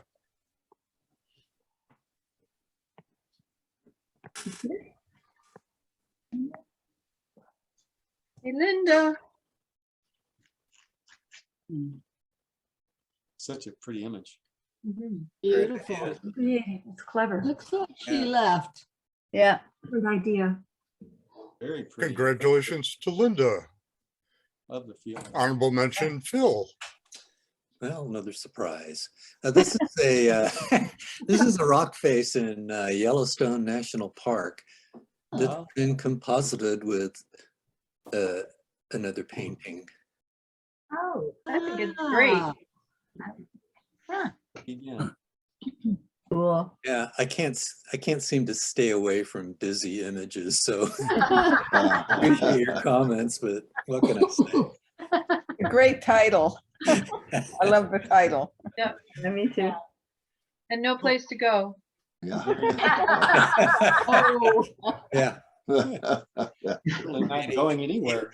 Even without the fake paint, it was a very amazing Yeah. rock face. Huh.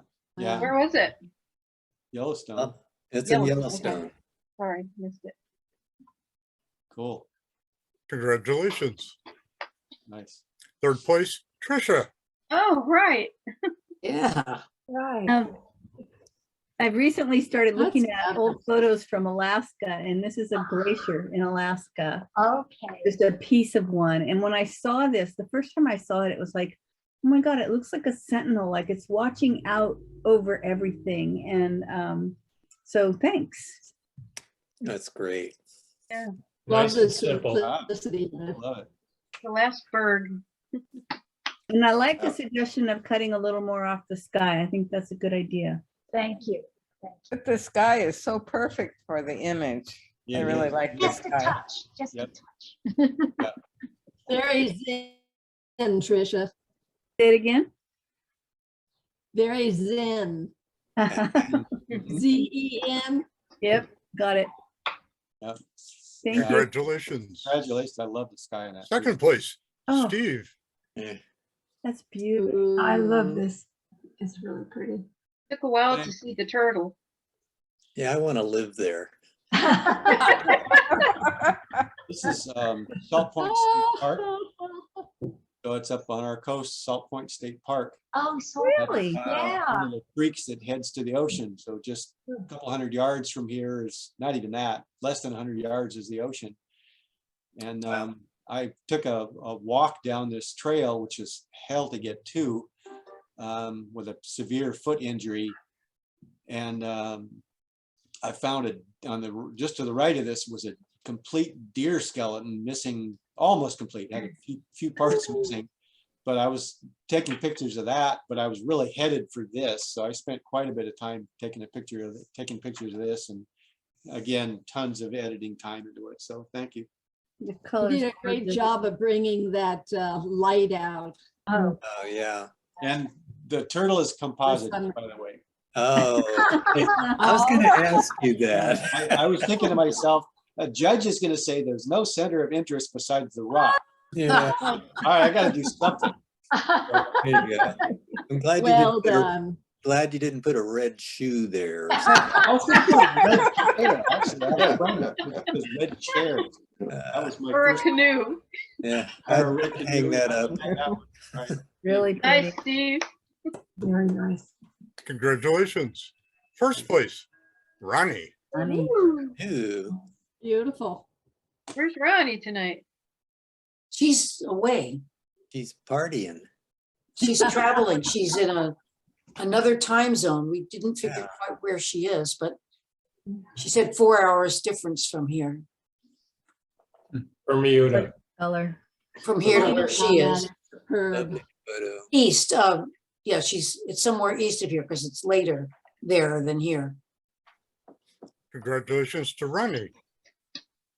Pictorial Masters, 4 images, honorable mention. Anne. Yeah. Hey, Oh, thank you. This is just playing with my iPhone. you're so good at it. You play so well. You do. Gorgeous. Congratulations. Third place, Liz. Mm, Right. Thank you. love Yeah, I that. understand. Sharpening a little would be good. Thank you for the. Sure. Was that at the Japanese gardens? Yeah. I think it was in, no, it wasn't this time. It might have been in San Mateo at the Japanese garden there. Oh, Beautiful. Koi ponds. very nice. Thanks. Congratulations. Second place, Tony. Mm. Thank you. I regret I didn't crop it up. It looks much better that way. I already tried it.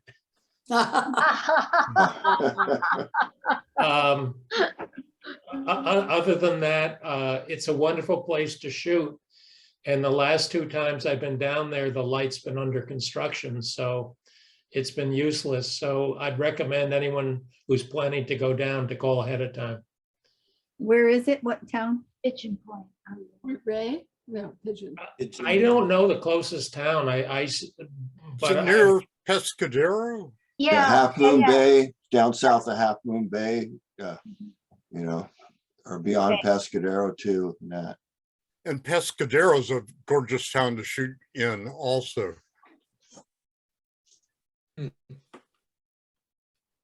Congratulations. First place, Oh, Herb. Yeah. Oh, that's beautiful. Congratulations. Like it. Yeah, nice, Thank Herb. you. Thank you very much. I appreciate the fact the title could have been truncated a bit, but I guess Ansel Adams always put the title of the location after it. I was trying to. Well, that's good. That's good too. If Ansel did it, right? Yeah. Say no more, say no more. Congratulations, Herb. Thank you. Beautiful shot. go there. This is a picture at dawn, and there was a troop of photographers obviously overlooking the Zabriskie Point sunrise, and on the other side of it was this beautiful, soft pre-dawn light, and that's what attracted me to it. Yeah. So Yes. pleased that it carried across, even though it's not as dramatic as some of the other ones might be. So thank you. Beautiful.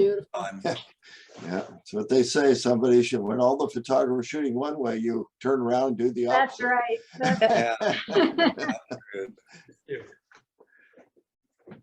Congratulations. Travel intermediate, 2 images. Second place, Laura. Thank you. I appreciate the input. I'm still learning about travel and didn't realize about the really knowing that it's a specific location. So I will try that next time. Well, it doesn't have to be a specific. It's just that this could be many different places, so there's not enough clues to cue. Okay. Yeah. Thank you. Congratulations. First place, Pat. Thank you. Nice. Yeah, tremendous experience being there. Yeah. It wasn't a big Eagle Festival, very small, which is what I like. It was a phenomenal experience. Do those humps wobble? They do a little bit. They look like they're going back and forth like that. I've never seen them that tall. That's amazing. Yeah. Yeah. Apparently, this racing is a big deal in a lot of the Arab countries, and they actually, not in this place because this is very remote, very far western Mongolia, but in some of the big Arab city countries where they really get into this, and they actually are treat the jockeys, it's really inappropriate how they capture the jockeys and kind of hold them, and they're not really, it's almost child abuse really, and so some countries have banned child jockeys because they'll put children as young as 2 in order to get in the race. Oh my God. And then they'll get injured, and so. Pat, did you get a chance to ride one of these? Oh, no, it wasn't that kind of an event. No, not in the event, but just when I was in Mongolia, I rode on one of these camels with the 2 humps, and it is fantastic. The humps are just warm and fuzzy, and they just cradle you in there. I just thought it was the coolest thing. I mean, I like horses, but riding that camel was really amazing. Yeah, it would have been cool, but these are their animals, and yes, right. And it was pretty remote, so it would be kind of inappropriate. I want to go to Mongolia now. What an it's amazing place. Yeah. Congratulations. Wonderful. That's great. Travel advanced, 4 images. Honorable mention, Bill. Bill's not here. Bill's not here. Beautiful limit. Congratulations to Bill. Third place, Bill again. Still not here. He gets around. Congratulations to Bill. Second place, Tricia. Yeah, it's pretty much just a normal processing. I didn't do anything special to it. Wow. I think my lens is not one of the sharper lenses, and I have a lot of problems with things not coming out really sharp, but I just love all the layers of this one, and so I appreciate your comments on it. Thank you. Thank you. Beautiful colors. I like the softness of it. Yeah. And the hues. Yeah. It's very pictorial. Yeah. Congratulations. First place, Jennifer. Oh, thank you. I just love this whole area. It was such fun. I did a lot of close-ups of it, but I like this because of the hay bales. And then you could see it was just all these ranches and around it, and then there's that in the middle of there. It's just an amazing formation. Mm-hmm. Mashed potatoes. Yes, right. Yes. It really Someone is had to say it. I get that movie periodically and watch it again. I loved it so much. My father grew up around there and he used to tell me stories of it. And when we finally went there, it was everything he ever said it was. Yeah. The other thing that's great about the area is the prairie dogs. There are like Oh, yeah. my God. miles of prairie dog towns. And it's just hysterical to watch them. It must Thank be you very much. really huge. Unbelievably huge. Oh, yeah, when you get up close to it, it's like unbelievably huge. The hay bales. The Do hay. people climb it? The hay bales. People do climb it, yes. Yeah. But you need to be kind of supervised. There are some pieces of old ladders that people had built that are pushed into the rock that people use to help them climb it. But Put it on your places to go. Yeah, yeah, it is. It's that whole area. We stayed in Rapid City, South Dakota, and within range of that, little day trips in different directions. It's just amazing the different things you could go see. Yeah, I'd go back there again. I really like it. it's a beautiful area. Definitely. Congratulations. Thank you. Travel Masters, 5 images, honorable mention. Herb. Oh, wow.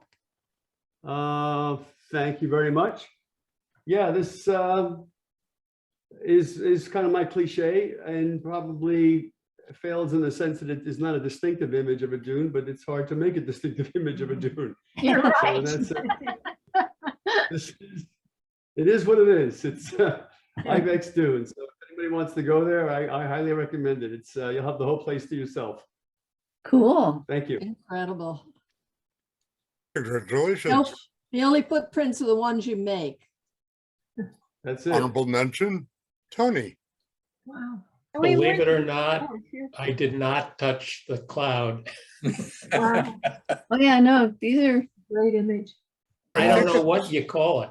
I think it's called a Lenticular. lenticular. yeah. It's called lenticular. lenticular. Are you sure you didn't get beamed up? Yeah. I wouldn't walk under it. Yeah. They Yeah, get them on Alabama Hills a lot too. They're Yeah. quite Okay. amazing. Yeah. It's when the air passes over a mountain range, it pushes the air up into a place where the moisture condenses. And then when it gets past the mountain range, and it drops back down. So you end up with this, looks like an upside down puddle, it's called lenticular. Yeah. Yeah, I've seen them the other way, but this one's upside down. Yeah, that's pretty cool. Very cool. Like I a like it. spaceship. Yeah. Anyway, thank you. Congratulations.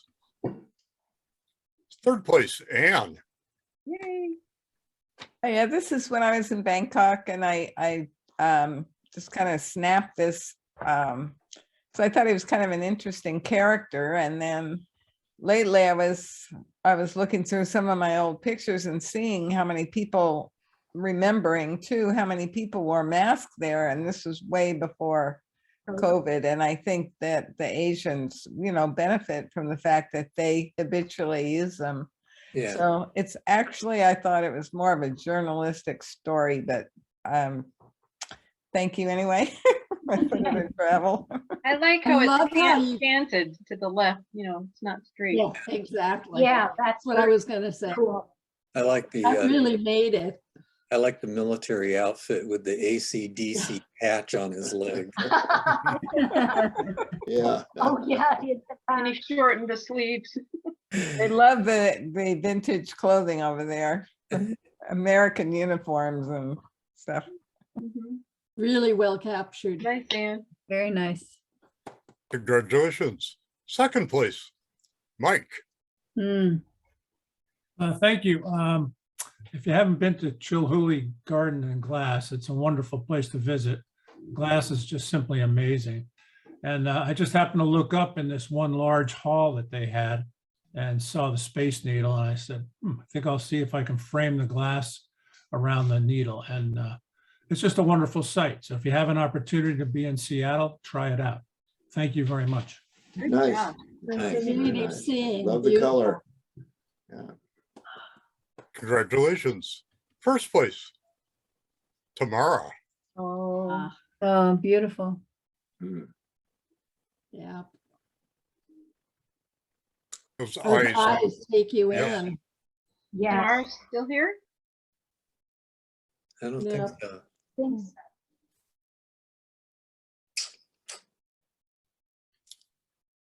Congratulations, Tamara. And dun, da, da, da. And even, yes, Yep. Fantastic. nice. Oh, it's good she's not here. Great shot. Yeah, it is incredibly good shot. Yeah. Yes. Incredible. Good night, all. Good night, everybody. Night, Sherry. Good night, Thank you, everyone. Jane. Thank you, Jane. Bye, Jane. Jane. Thank you, Jane. Keep You did a safe. great job as usual. Oh, thanks, you guys. I love being part of your club here. Thank you Take so care. much. Thank you. Come anytime. You. All right, bye. Honorary member. Okay, I'll go for that. Can't we stay up now? Bye-bye. Good night. Bye.